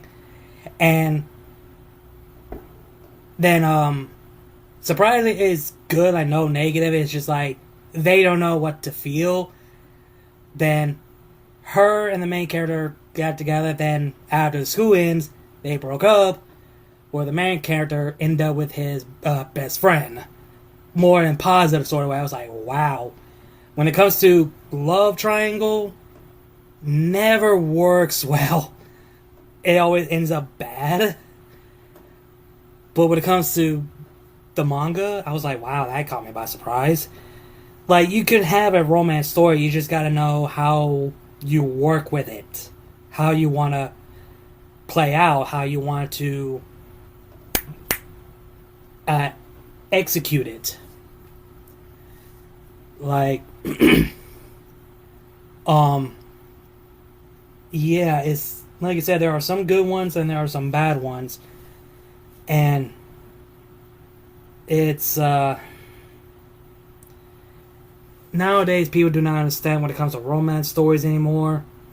Back then, as a kid, I was not even interested or in depth when it comes to storytelling. I was more just focusing on the fight scenes and everything like that. But when I got older and older, I started to enjoy storytelling because I had the passion of understanding the story. And then my mind was like, why not I should create my own story? And which that's my goal and my dream is to become an actual author.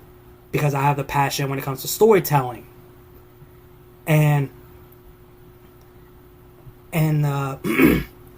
even some of my families notice, like, they see how talented I am when it comes to story and creatives. Then it's because of the shows and movies I watch, I understand the whole the content and the storytelling and the characters. Like, then I had to do my research more. Like, okay, how do I create a story? What do I need? What I don't need? And I study along the way. And writing, I would say this for a writer's perspective, is not easy.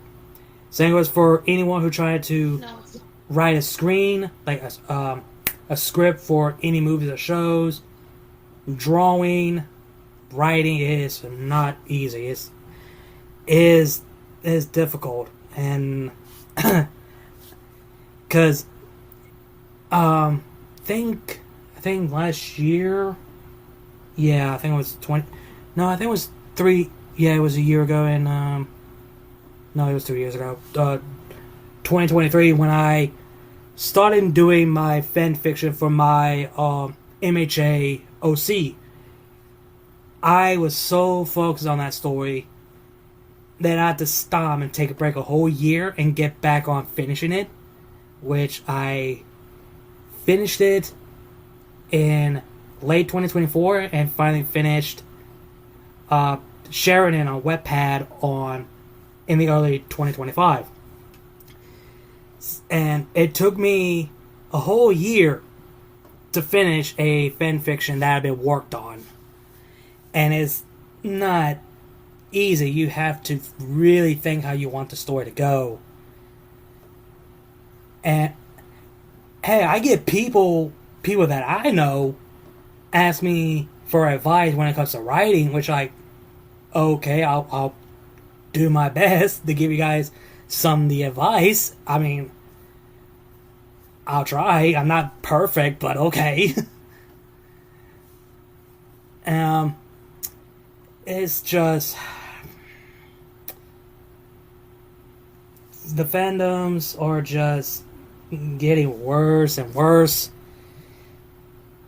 and I have nothing to say when it comes to the toxic between the RWBY fandom and the shipping. And again, there are some people think that RWBY should just stay dead and never come back or something like that. And which now we're gonna move on to the next one that we're gonna be talking about is Viz Media owns RWBY.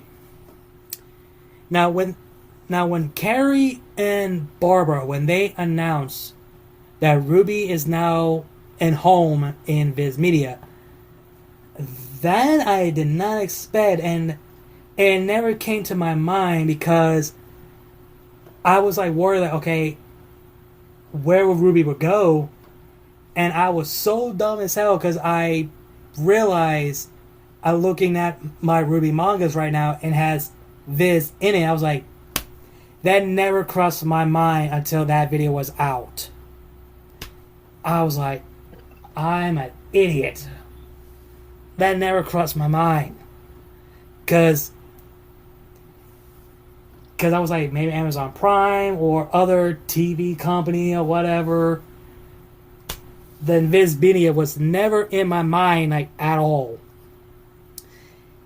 And before... Yeah, it surprised a lot of people. Yeah, and before it was announced, I went my first ever convention, like, 2 years ago? Was it? No, I think it was like a year ago. Never mind. Like a year ago, because a former co-worker of mine, who I'm still friends with to this day, he offered me to go the convention at Jacksonville, Florida, and Collecticon, and I thought he was joking, and I didn't want to get my hopes up because it may not happen, but technically it did. I got a little bit nervous, and guess who I came across? Look at the initials. Oh. I met the artist, designer of herself, for the RWBY series. That's awesome. I was like, oh my god. And as you actually could find a video of it on my RWBY channel, because I did a video recording of her for doing, like, subscribe to this channel or something like that. You guys could find it. And I told her how much RWBY meant a lot to me and how much it helped me go through a life. And I was I was about to cry. I was literally about to cry. And then a funny story. I was just walking and I was looking at all the swords and stuff. One person shouts out like, "Is that a crest of rose up there?" I was like, "Wait, what?" I looked up, I was like, "Oh shit, I did not see that. How did I miss that big ass red ass scythe up top in the wall?" And I asked the person, "Okay, how many do you guys have left?" They say they only have 4 left. And how much is it? And it was like 150. I was like, hold on, let me check how much I got. And then we made a deal to 140. He's like, will 140 be okay? He's like, yeah, sure. Like, oh, I got it instantly. It's very, I'm looking right now. It's at the corner side of my room. And I was smiling. And I came across to my friend of mine. He's like, when he saw the crest row, that you actually got that? Yep, it is fucking worth it. I have no regrets. I do not care. Like, and I was like, oh, I'm gonna have fun. Like, I think I did came across like a legit metal weapon of Weiss and one for Blake, but no for Yang. Honestly, I was like, wow, what? No gauntlet for Yang? Really? Okay. Those ones are harder to find. Oh, yeah. Most of the ones you see make them, but like, yeah, those ones are harder to find. Even Blake's weapon is a little bit harder to actually see in the wild. Now, cons like that, it's more likely, but like, most of the stuff that we find at like the cons we go to, it's, I think Crescent Rose and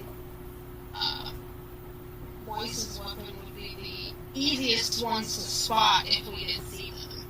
Right. The RWBY stuff at cons is getting harder and harder to find. Like, Oh, yeah. I'm still missing some of the great figures and some of the things like that. And every time we go to con, I'm hoping someone's got them, and they never do. But speaking of cons, there's one we plan to go to in January. Yeah, it is. 42 on. And it's in Greenville, South Carolina. All 4 RWBY voice actresses are supposed to be there. Lindsay, Kara, Aaron, and Barbara are all listed to be there. So, we're going. Oh, that's we my. only learned about that because of Southeast Game Exchange. There was a flyer, and it had their pictures on it. And he goes, here, we're going. If we can afford it, we'll meet all 4, but we definitely want to meet Aaron and Barbara. Right. Ever since Viz Media owns RWBY, a lot of people, and I mean a lot of people, asking Viz, are they gonna reboot or rewrite the whole entire series of RWBY? Like, I was like, why? The series is literally about to come to an end, so why rebooting when you're at basically the end of the series? That would not make no sense, and it was also be disrespect to Monty Ohm. And it's like these people do not want. I think the idea. No, go ahead. I think the idea of that finally went away when it was confirmed that Carrie and Eddie and a lot of the others were coming back to work on. So I think that kind of killed that theory. So yeah, hopefully we don't have to worry about that. Yeah, it's like when before it was confirmed, people were like, please reboot, etc., etc. Like, dude, it's not gonna happen. You think Viz Media is gonna reboot that? Hell no. Even they want to see this series come to an end. Even they want to see. I wouldn't mind maybe. Go ahead. I wouldn't mind maybe updated versions with like upgraded character models for 1 through 3.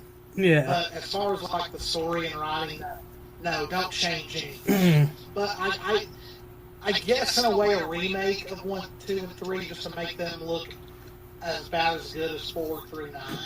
Right. That's as far as I would ask. But yeah, like once again, that's just people wanting them to remake it, hoping that it'll be the version of RWBY they wanted to happen. Yeah. And and another friend of mine who's also a RWBY tuber, he does his own AU fanmade series called RWBY Flaming Skull. He always put a disclaimer saying that this is not a rewrite or fixing. This is just a AU story. It has nothing to do with rewriting and fixing. Even he said he hates people are trying to fix Team RWBY and rewriting RWBY. Even he despises it. He just doing it because he do it just for fun because he loved the series. Which, again, there's nothing wrong with that. And of course you have people. AUs are fine. Yeah, and you have people making their own fan-made RWBY series just for fun, and you have these comments that say much better than the original and original RWBY. Like, dude, come on, just get that out. Don't take the door. Jump out that window. Because it's at this point it's getting annoying and old, and y'all guys gotta move on for that. That's way back in the before Volume 4 was out, so y'all gotta move on from that. Now, for the next one is prediction for Volume 10.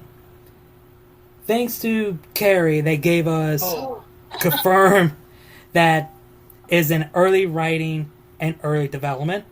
My prediction, I feel like it's gonna come out in 2027. That's because they need more time, so I could see it will happen in 2027. So I could see that eventually. And I already I agree with that as well. Yeah. So for the show for Volume 10, I can't remember. I did prediction about, since now Team RWBY and John are back, and since Vankiro is the last remaining kingdom and remnant standing against Salem, and thanks to the Volume 9 Beyond, we get a little bit more content of what happened when they arrive, when they return back. We see a little bit of hints of the Summer Maiden. We got to see Raven is now decided to might as well join. Yang and RWBY have that sister bond. Then John felt like he's an outcast. Not really. He just felt like, I'm not the same John like I used to be. I'm more mature. I may look young, but I still have that white hair on top of me. He's been in 40, 30 some years. He's that age of mature. He's more mature, more I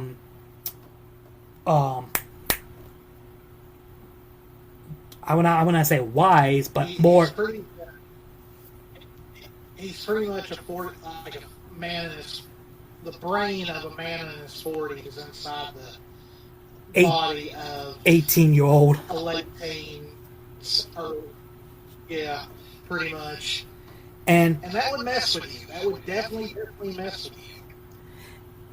Yeah, and it's like, and the fact that I did like the idea that John goes to Ozpin, because that's the only person that he can now relate to. That's the only one who could understand him, who could guide him, acknowledge him, help him out. Like, what should I do? Like, I'm not the same person like I am. Even though I'm back being young, but I still feel the same man that I am. How can I keep moving forward from this? I don't know if I can. And the hints that Oscar is starting slowly becoming Ozpin, because the two souls is slowly fusing together to one. And plus you have Tyrion and Mercury, who at Vacuo, now they're about to recruit the twins,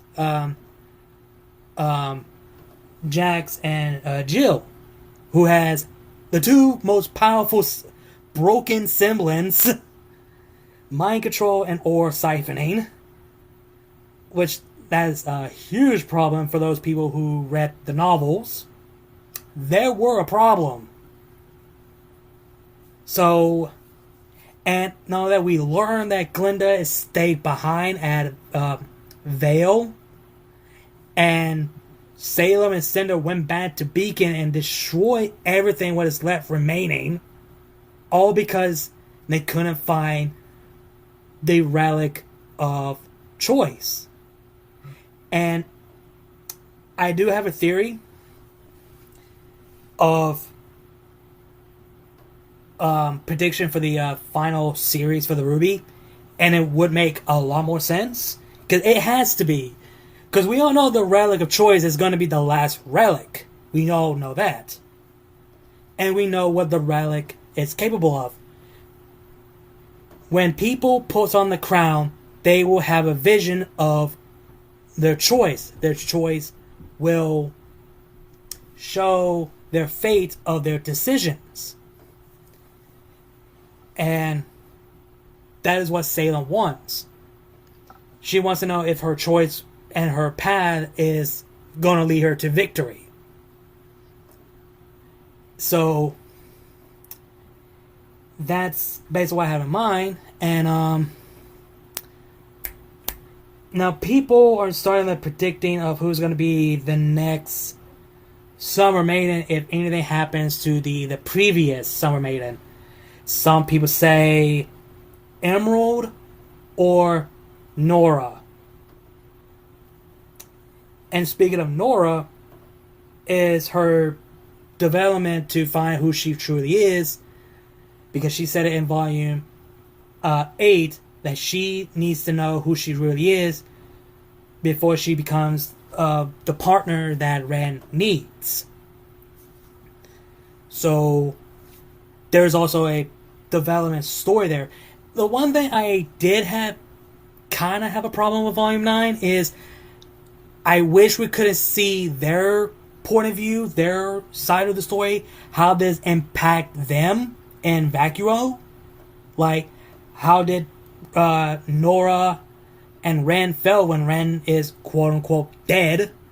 How would Crow feel that he just lost his two nieces? And how would the rest of the Sneak family feel that Weiss is gone as well? That's the one thing I felt that was kind of a missed opportunity, in my opinion. I mean, I love Volume 9, don't get me wrong, I just felt like there was a missed opportunity there. And and have Oscar a character development, like now he has to take that leadership role, because he looks up to Ruby as a leader. Now, without Ruby and John, Oscar has to step that leadership role, because he has to be the one. Who else? Because no one is not in the right state right now.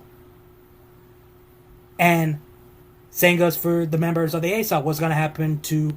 How do they take this all in. They just lost Clover, and they just lost Vine.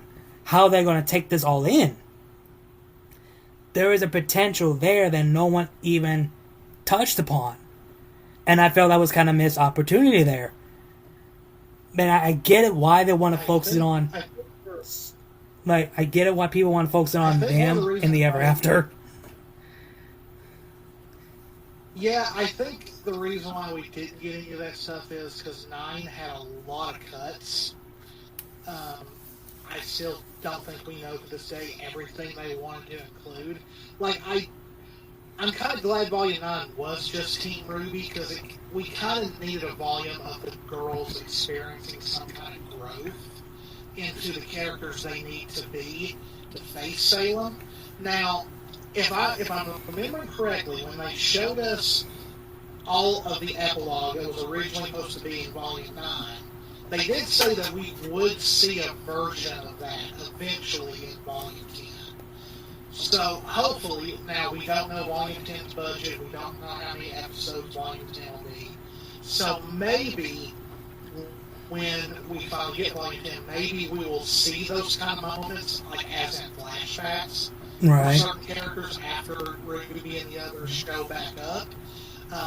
Because I'm interested in that as well. Like, there's so much that I know there's so little we know about Volume 10, but we know enough to where we're already wondering, like, you know, we see Raven, she's there, but we saw all the way back at the end of Volume 5 that she came to see Ty. What happened there? We still to this day don't know.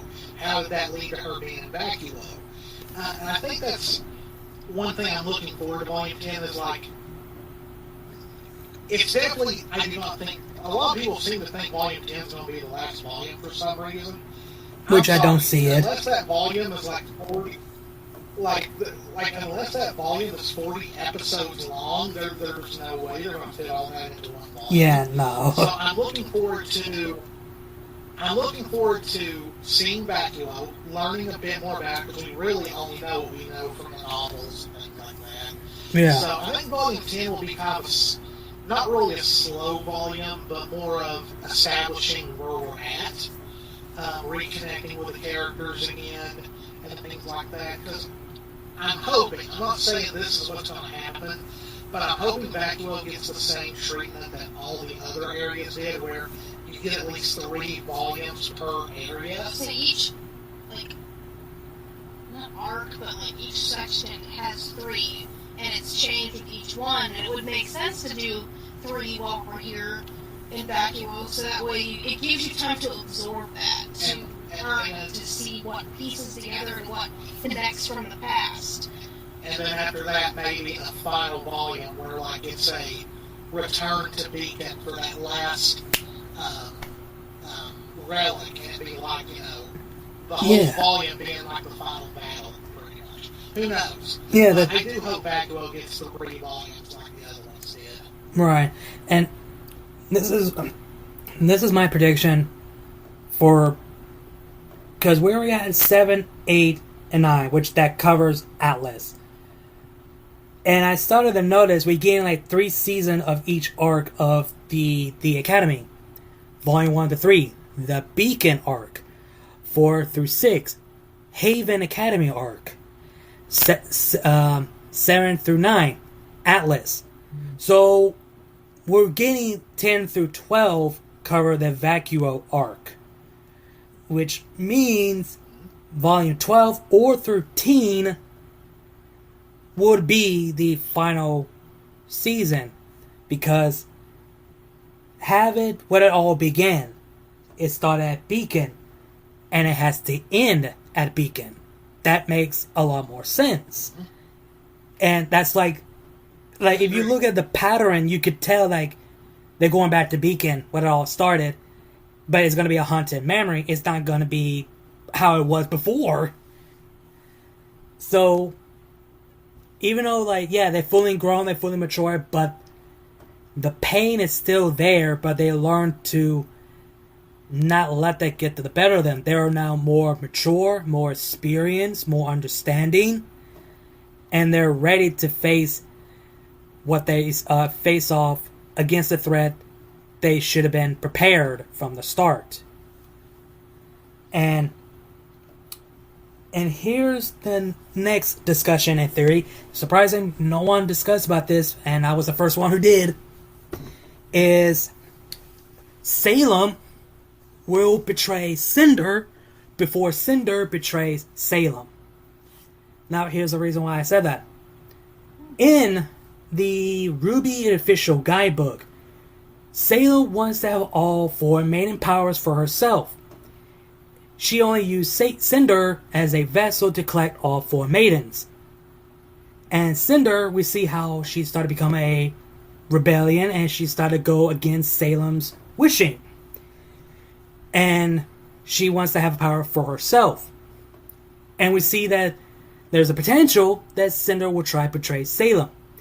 And Salem will know this because Grandma, she could sense it, and she will know. So Salem will play the game, which she does.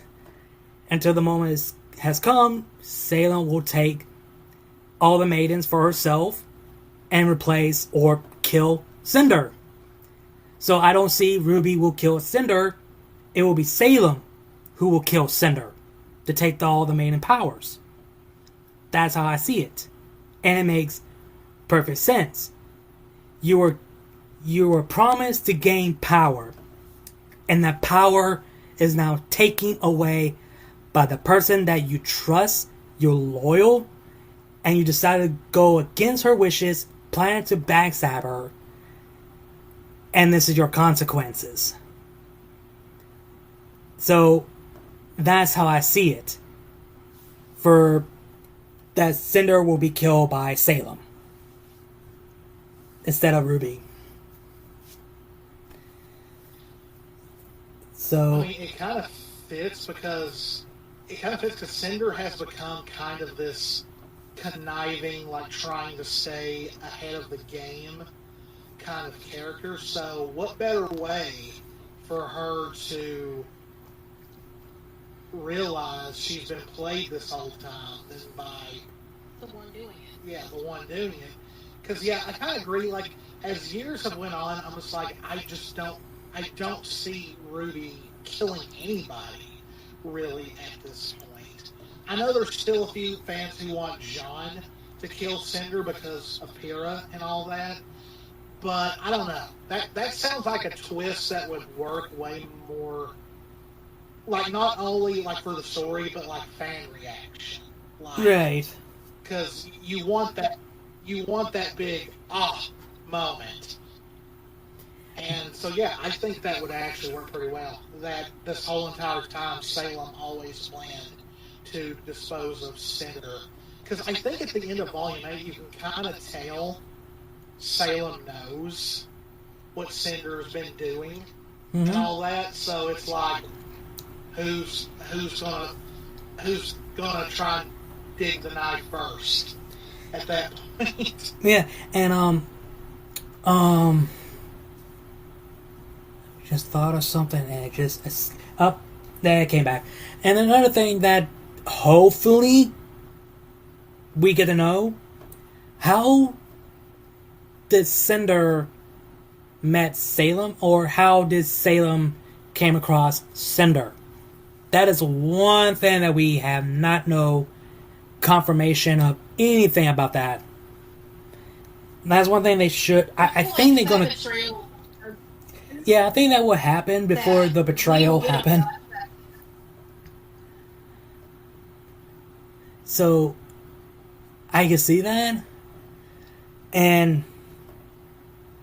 But, again, I'm surprised no one even discussed about this possibility that Salem will try to betray Cinder before Cinder betrays her, and Cinder will be killed by Salem instead of RWBY or John. And as much as I want John to be the one to kill Cinder, but he's more mature. He learns to let go of that grief, let go of that anger on Cinder and the loss of Pyrrha. He needs to be better if he, let's say in this scenario, let's say John did kill Cinder in Volume 5. He will still feel pain. He got his revenge, but it would be similar to Neo. Like, you got your revenge. Now what? It only brings more pain. But now John is more mature. He knows better. He knows it will not bring him peace. It will only bring him more pain. So he learns to let go. He learns to move on. He learns to keep moving forward because that's what Pyrrha wants for him. She wants him to be better. She wants him to be a best huntsman than her.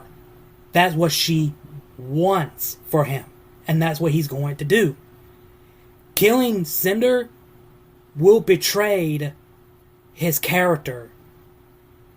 It will ruin his character development that he has been growing so much. So Salem is the one who have to kill Cinder. And another thing that erases that kind of eliminates RWBY as being the one is that if RWBY killed Cinder, then it's more than likely that the Fall Maiden powers would go to RWBY. If this has been talked about for a while, and I don't know if Cinder would be thinking of RWBY when RWBY's the one killing her, but I remember, apparently, I've never found a clip of it, I've never found any kind of concrete that this was actually said, but apparently, long time ago, RWBY said that no member of Team RWBY would get Maiden powers. So, if that is true, then yeah, that almost automatically erases RWBY from being the one who takes Cinder down as well. Yeah, and if Cinder does die, the first person that Cinder would have to think of would be Emerald. That's the only person that she knows.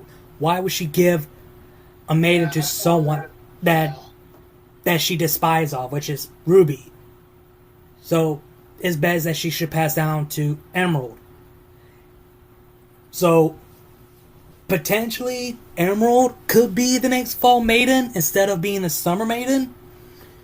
Who knows? We just do not know at this point. And we kind of discussed about this for the number 9, the end game for RWBY. Like, we already discussed about, the end game that is gonna come full circle, about the heroes will have a final battle at Beacon and get the crown. But the question that comes to mind is the fate of Remnant. When all the four relics are come together, the gods of light and dark will return and judge the humanity. What is the fate of that? And I think RWBY would tell the god that, yeah, you guys are not really our gods. You're basically like a hypocrite or something like that. And we know your origin. We know that you're from the Ever-Afterans. And you left us to defend our device against Salem, who causing more problems.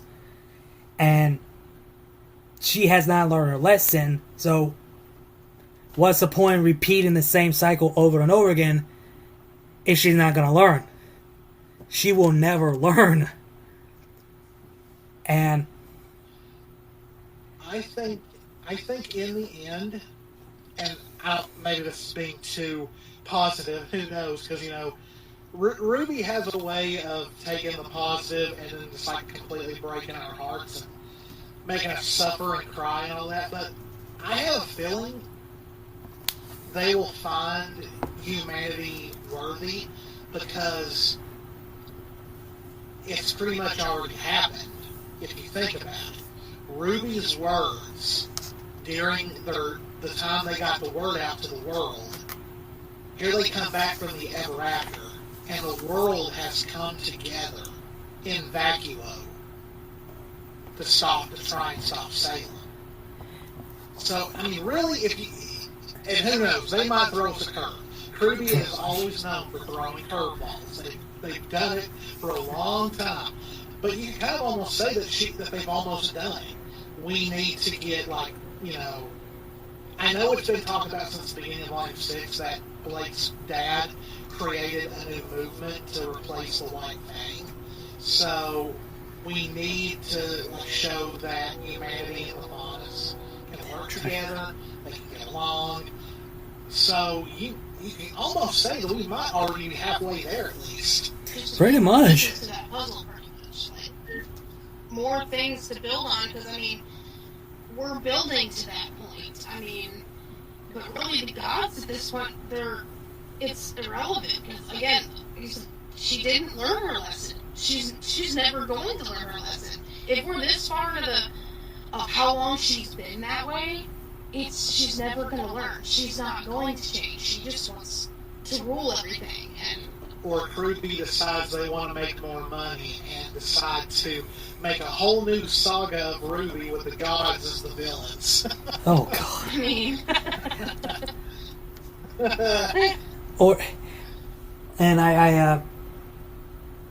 Or, like, RWBY, come on, please.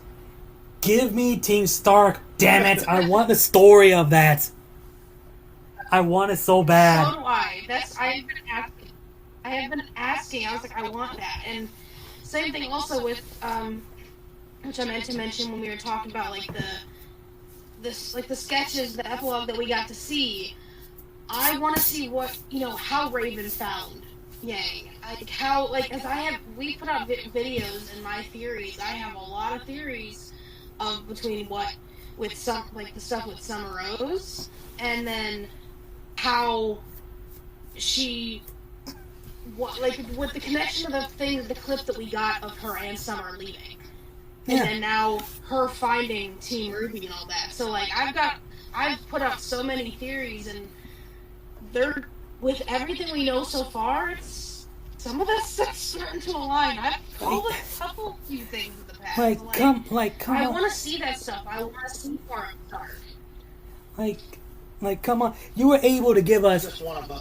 Like, you were able to give us Team Coffee and Roman Holiday, but not Team Stark? Like, come on, people.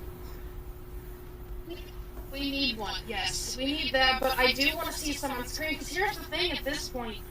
It would make sense for us, after seeing the flashback of Summer Rose, and that Raven was the last to see, and we obviously, she was freaked out enough to not know not tell anybody what happened. So, we need another flashback of more that led to that point of with their team. We need to know more. Yeah. And it would make sense to add something like that, even if it's a flashback. And here's the thing, I have seen a fan art where RWBY and Yang are confronting Raven, and RWBY asks, what happened to my mother that night? Like, they have to address that, otherwise RWBY's not going to question Raven at all? Yeah, it would make no sense to not question it. Like, because we need to know, because obviously we know enough now, especially at this point, that with the conversations that Yang has had with Raven, that something scared her. We also know, obviously there's proof, Summer was in the Ever After. Her stuff was there. Like, we need the connection points of what happened back then, what's leading to now. I mean, RWBY's going to ask. It'd be completely missed if she did not ask Raven what happened to my mother. Yeah. I mean...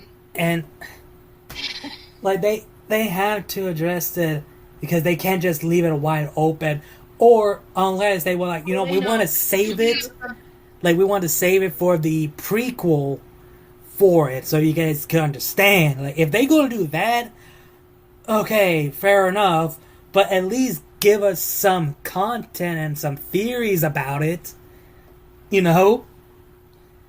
And give us something to at least add to the puzzle that we're missing several pieces still. like ever since Volume 8, when we saw the Hound, and oh, I should have wrote this down, of the lyrics for when they killed the Hound. Someone actually translate of the song. It was a message from that Silver Eye Warrior. Please tell me I wrote it. I swear, if I wrote it... Hold on. I know I should have. It should be in this notebook. Because I know I wrote it. Please. I always take notes. I should wrote it.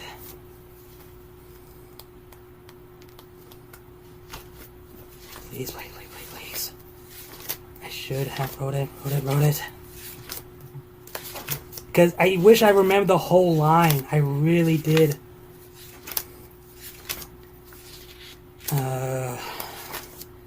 Like, it was like a message that, don't worry about me. Don't share tears to me.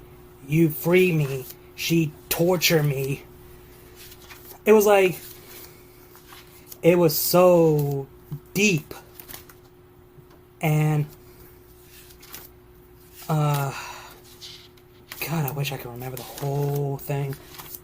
My memory sucks. Please, God. Please. I know I wrote it down. If I can't... Wait. No, that's the... different.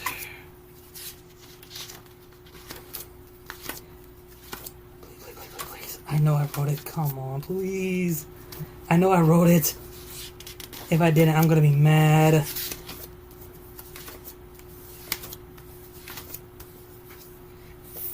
Fuck. No, I didn't. Damn! I know I wrote it! I gotta remember the line. I have to find it again. We have notebooks and stuff that's like, where I know we have it and never find it. Until I know, like, I know I wrote it in that notebook. And it's just like, no, it's not that. Like, are you kidding me? I know I wrote it. But yeah, people theorize that did Raven saw what Salem did to Summer by turning her into like that? Like, could it be? Like, and just that's basically what I thought of mine. If I find the translation of that lyrics, I will send it to y'all. Cause I wish I remember so vividly. And it was when I read the lyrics in translation, I felt the chill. Like even when I went back and checked it again, I felt the chill. Like it still gives me to this day. So again, there's so many pieces of the puzzle. Like, okay, Summer is dead. Then we learn. We get a flashback of Summer Rose. Her weapons in the Ever After, and Raven was the last person. Ozpin never sent Summer on a mission. There was so many pieces. What really happened that day? And it's like you find small pieces of the puzzles and you try to figure it out, but you can't because there's so many not fully built together. And there's also fact that, like, we don't know if Summer's actually dead. So there's that mystery that's tied in there, because, like, I am stuck on this until proven otherwise, but it's still a point, though, that we really don't know, because we don't know what happened.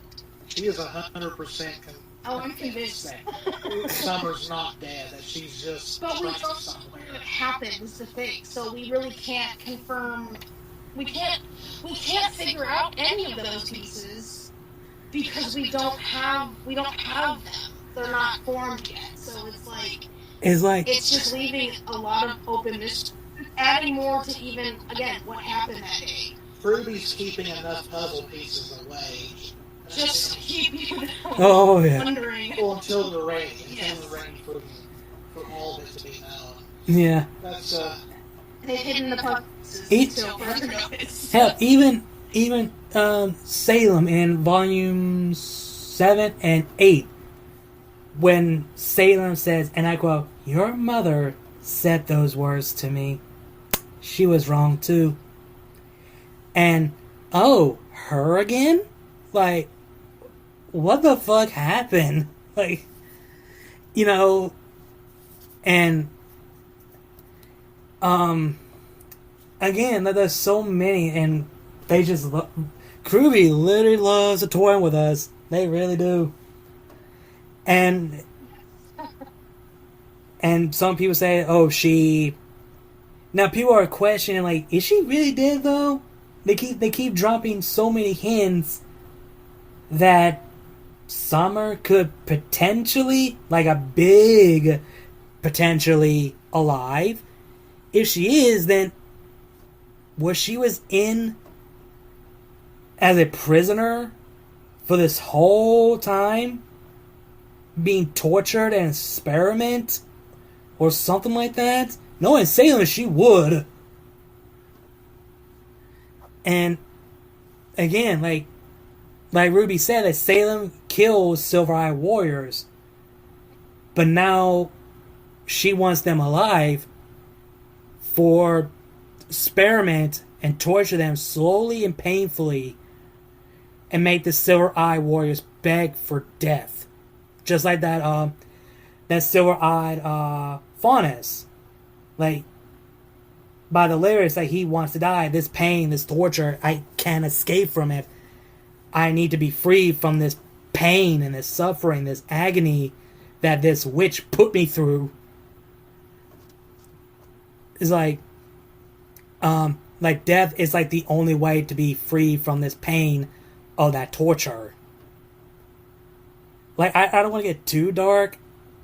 Like, I think Salem kept Summer alive by removing her eyes and use it like experiment or something like that. But she kept Summer Rose alive and make sure she doesn't stay dead until she's no longer needed. Because it's going to be one of those moments where it's like, I told you she was alive. I didn't say she was in perfect condition. Like, she's alive, but, like, yeah, she's alive, but, yeah, heads up, you're not gonna like it. She's not in bad. Before we bring her out. Yeah, she's not in a good condition. And since we got to know her weapons, now people are wondering what is her semblance. Some people say it's similar to RWBY, so to speak, but we don't know. And that's where the backstory would come in. Yeah. We need the backstory of Stark. I know, like, we already know so much about Crow and Raven. What about Ty? We know so little about him. We don't know what kind of semblance he has. We know he's skillful as a martial artist, but we don't know anything about his semblance. Now we got to know more about Summer. We don't know about her semblance either. And we do not know Summer Rose is actually based off. That's what I don't know what Summer Rose is based off. They kept it under pretty tight lock and key for us to know anything. I mean, which again leads to, is she dead? Is she alive? What happened? What's, we don't know anything. They're feeding us breadcrumbs at this point. There's a reason why they're giving us now little tidbits about Summer, but still keeping her largely a mystery. Like they're building towards something. Right. But yeah, that's basically had in mind, because there's a lot of things that need to be unfolded before this series comes to an end. And that's one thing they should, okay, we need to explain this and that. If we can, we might as well do a prequel that focuses on Team Star, so we can give them all the answer that the fans are asking about.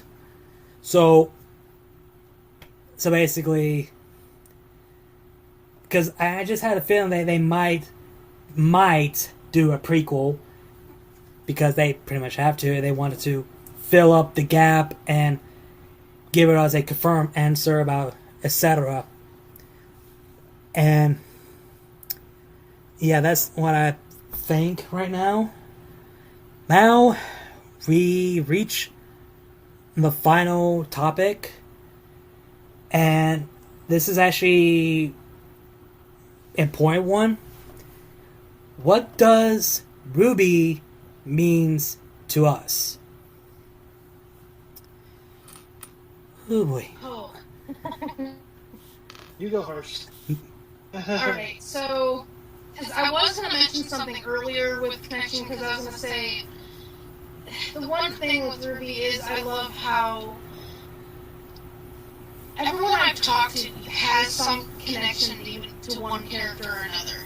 Like you mentioned your connection with Gang, because you're brothers and stuff. I actually did a full-on video about this, but RWBY means a lot to me. There's so many elements, but Blake in particular, which is why she's my favorite, I connect with her on a very strong level because of my past.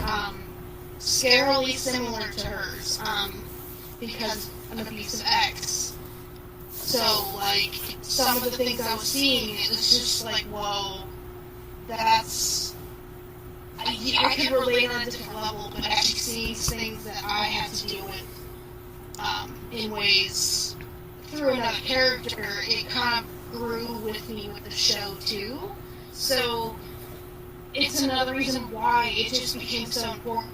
Seeing her story grow, seeing that, seeing Bumblebee slow burn up to that point, seeing her interactions with others around her, getting to know the other characters even Gang. There's things with her that really grabbed me. It's just an emotional, I guess, a connection that you can see things that you can relate in your life. So it just became so important to me, and that's why, I have so many theories. It's why I still support the show. I'm still going to watch it. I'll rewatch it 1,000 times over and still enjoy every bit of it and find new pieces. It's another reason why I'm thankful to Monty every day that he created it. I'm sad that I obviously never would have gotten a chance to do it. But even the connection that I've made through the fandom with friends, some of my greatest friends have come because of that topic of RWBY. Just like among other fandoms, but it's just become very special, at least for me. It's a whole long video I did of that, and I even thanked Erin because she knew what a lot of that stuff was like too. She grew with that character, so it's another reason I'm excited to finally meet her one day. For me, being an anime nerd and stuff like that, series makes me feel a lot of things. Mostly, happy. You're always happy when you watch a show you really enjoy. You get that sense of hype when something happens. But with RWBY, even though I have those moments, you can ask Jess, when I watch something, it takes a lot for me to get emotional. Like, I have to really invest myself in something to emotionally bond to these characters who do not actually exist. And really, if you want to see what RWBY means to me, the Bumblebee reaction is probably enough to show you everything. Like, but it goes even beyond that. When they released the Penny song, Friend, and me and Jess reacted to it,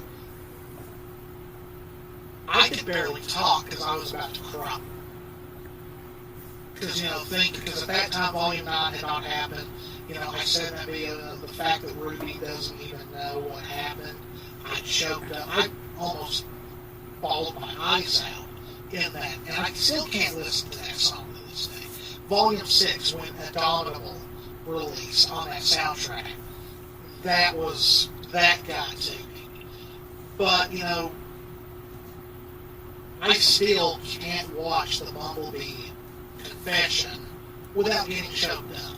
Because, I think of the years that I believed in both of these characters, that I supported them getting together. Me going from being an LGBT supporter to actually coming out and being part of the LGBT community. Those two characters helped me realize that. But, as Jess said, she once had an abusive ex. This is when she still lived elsewhere. I talked to her every night online about what she was going through and tried to keep her together. And that's really the biggest reason why Bumblebee meant so much to me and her, is that in a way, it was us at one point. No, I didn't get my arm cut off, but we literally lived that for a while. And so, on top of it being, a very well represented LGBT main character couple, getting, and one of the couples being my absolute favorite character, there was an emotional, real reason why we had invested so much into that. It was more than just a ship at that point. But just a show. There was so much in the show too that it's just like it made those emotional connections.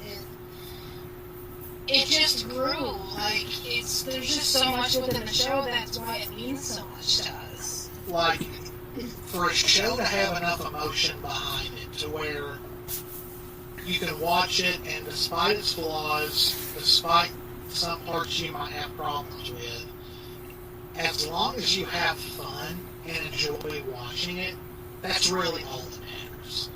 And, us being here talking to you, RWBY's the reason. If it wasn't for RWBY, we probably never would have made a channel.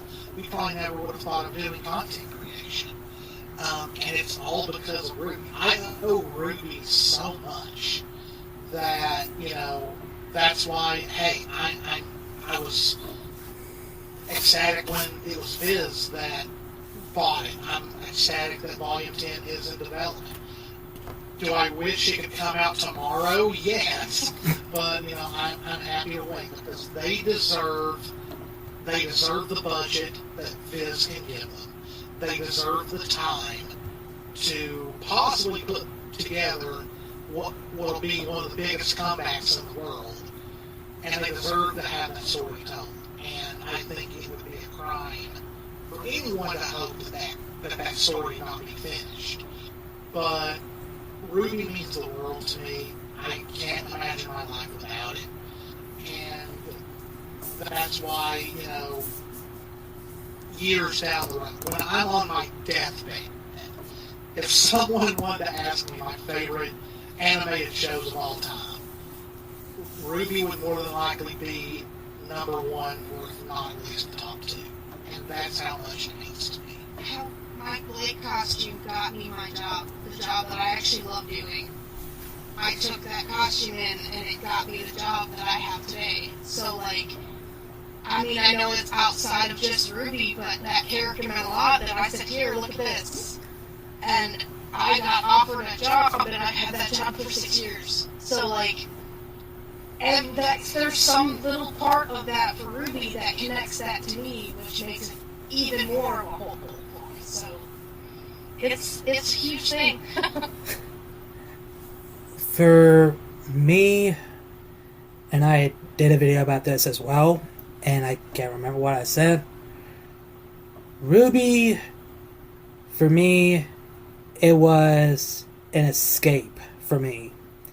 It helped me to go through a dark time in my life, and it's because of RWBY I made some friends who were into rubies, and I had to thank my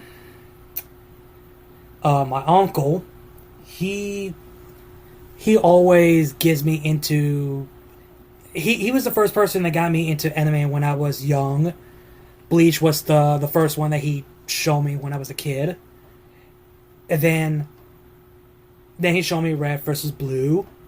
And then he showed me RWBY.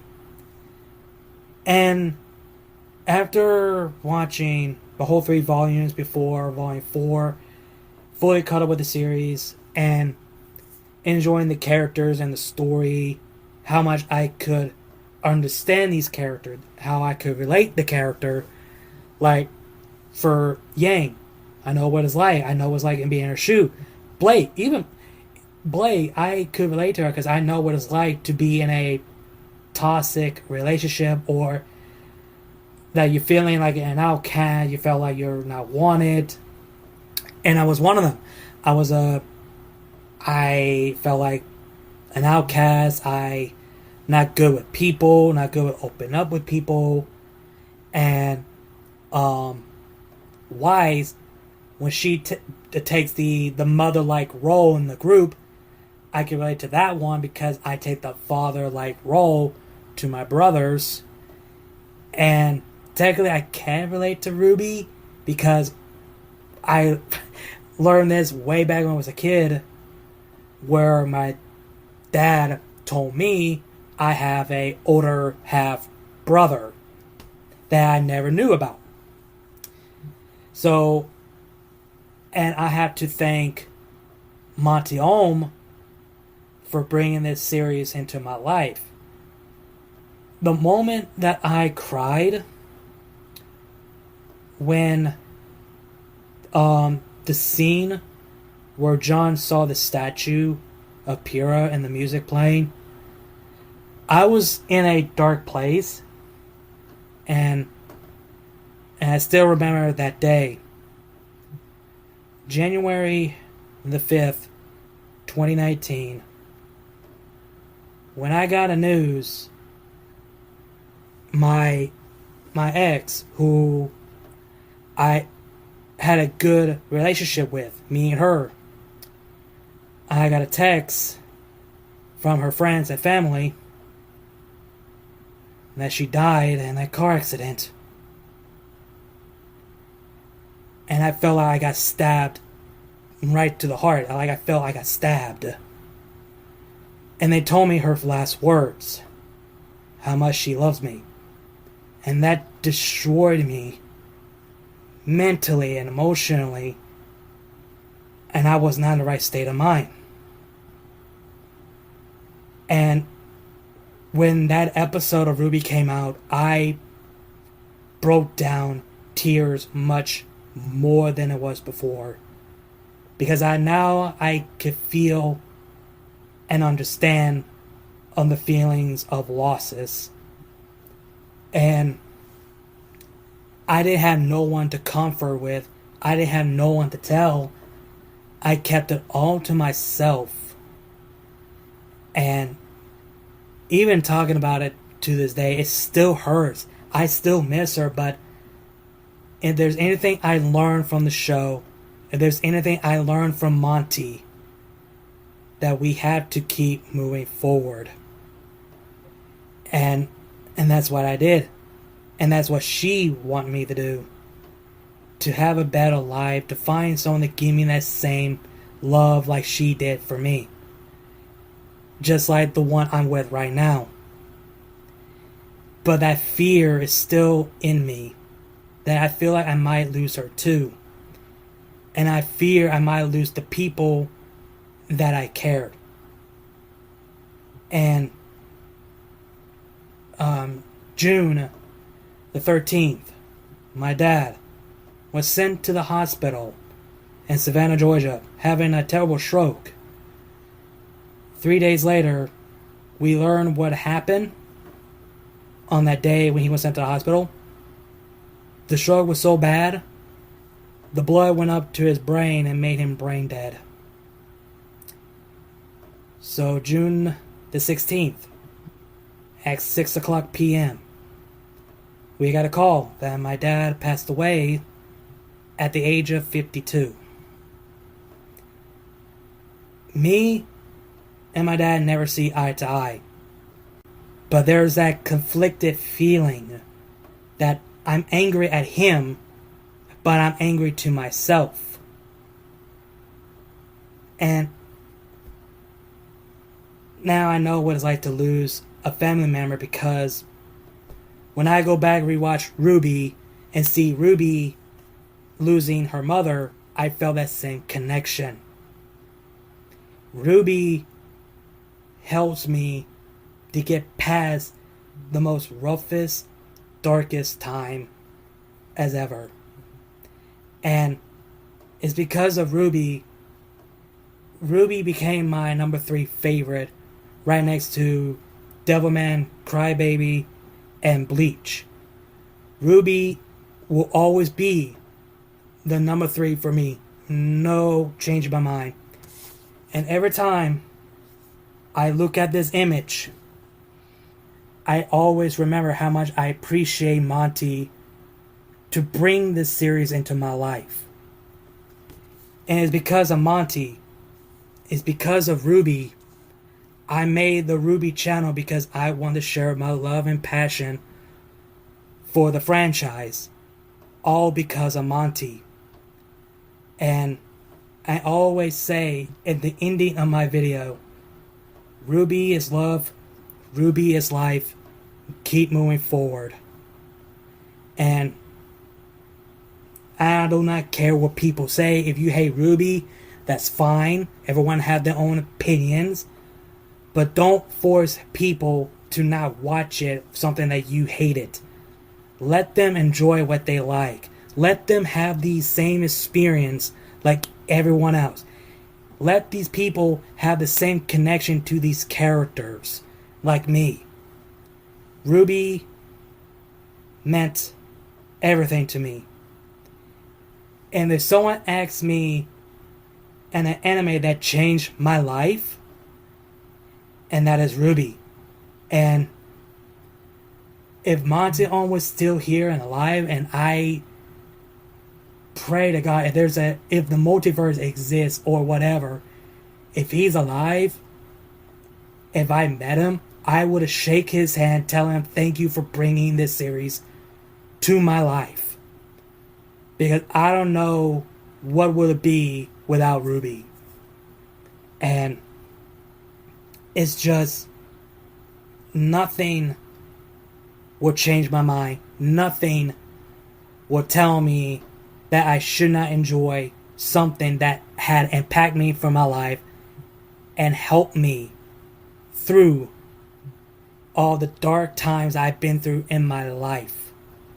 RWBY brought me back to the light that I needed. And that's what RWBY means to me. It helped me to escape the darkness that is still in my heart to this day.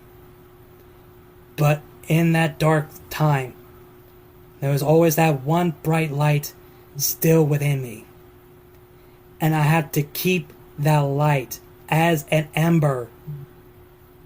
And I had to keep pushing, keep moving forward, and don't look back.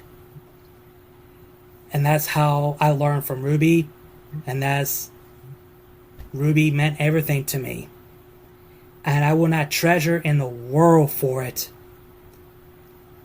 Thank you, Monty. Thank you, Miles, Carrie, Barbara, Lindsay, everyone, for bringing this into my life. And thank you, Viz Media, for continue on Monty's legacy. You're the true huntsman in this story, to honor a man's legacy. And again, I do not care what people say. I will support RWBY, and even though RWBY, whenever it comes to an end, I will still love the series no matter what. So that is what RWBY means to me.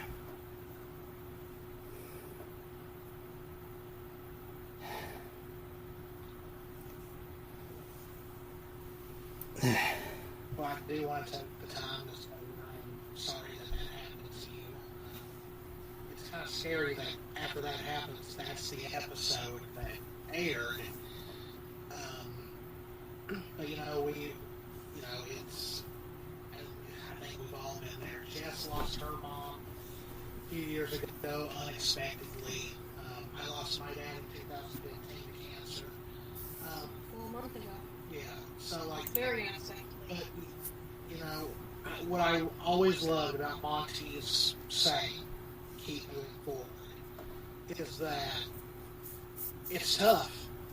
It's very tough. And you may not be able to do it right away. But if you can find that strength in moving forward, it makes you stronger. And yeah, it never fully goes away, but it gets better. But, with a saying like that and the kind of story that RWBY is, I really do think, until the end of time, RWBY is one of those series that is there to help someone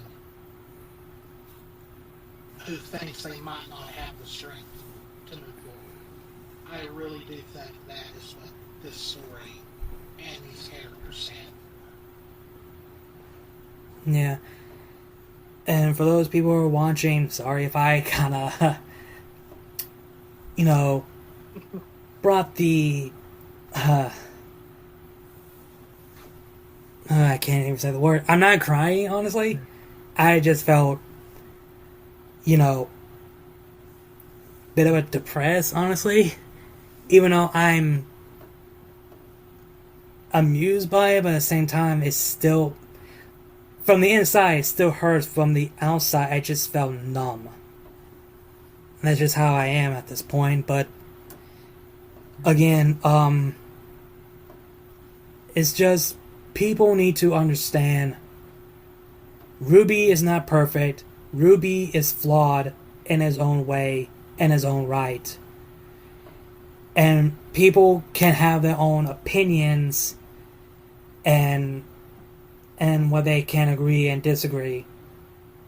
But nowadays people don't accept that anymore. Or some people don't want to get that in their thick head skull of theirs. But, and sometimes when the series comes to an end, I ask myself, if the series comes to an end, what's going to happen to my RWBY channel? Is it just going to be collecting dust, being a forgotten memory? Or should I try to keep it alive and keep it going? We just have to wait and see. And here's the thing that people should need to know. RWBY would not exist if it wasn't for Red vs. Blue. It's because Red vs. Blue that RWBY exists in the first place. Without it, RWBY would not exist without Red vs. Blue. So people need to think that, because Red vs. Blue was the golden gem until RWBY took that spot.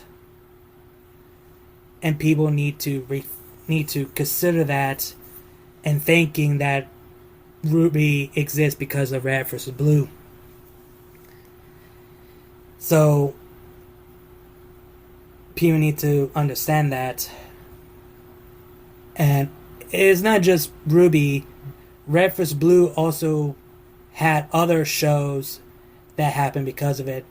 Camp, Genlock, I can't remember the other name. I think it was like the Western animated one they did.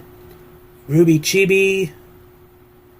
And it's because of Red vs. Blue, we have the crossover movies, the RWBY Ice Queendom, the mangas, the novels, the Fairy Tales of Remnant, and the guidebook and the RWBY merch is all because of Red vs. Blue brought RWBY to life. So that's something that people need to reconsider in thanking Red vs. Blue for bringing this series to our life. So, yeah, that's all I have to say. I can't even think of how I want this to go in a positive note, because I kind of now I'm lost of thought. I can't even say the word. Well, I guess the one thing at the end of the day is that, I mean, obviously it comes down from like to Red versus Blue to RWBY, and if it wasn't for RWBY, like RWBY brought all of us together, like as a community, as you know, we're here. So, and it's still because of things. I've seen people just now discovering it today. So they're pulling in a lot of new fans, even though we're waiting for 10. So I guess that would be a positive for me. Is it's bringing in more people, and we're all here today to enjoy it and keep enjoying it, and spreading the positivity with it. And that's another thing. There's a lot more creators who are picking up RWBY for the first time and reacting to it as they watch it for the first time. Yep. And it's funny when you don't have these so-called critics whispering in your ear how bad this show is. They're all loving it. They're all enjoying it. Which is how it should be. Yeah. So it's like it's not a bad show like many online would tell you it is. Yeah.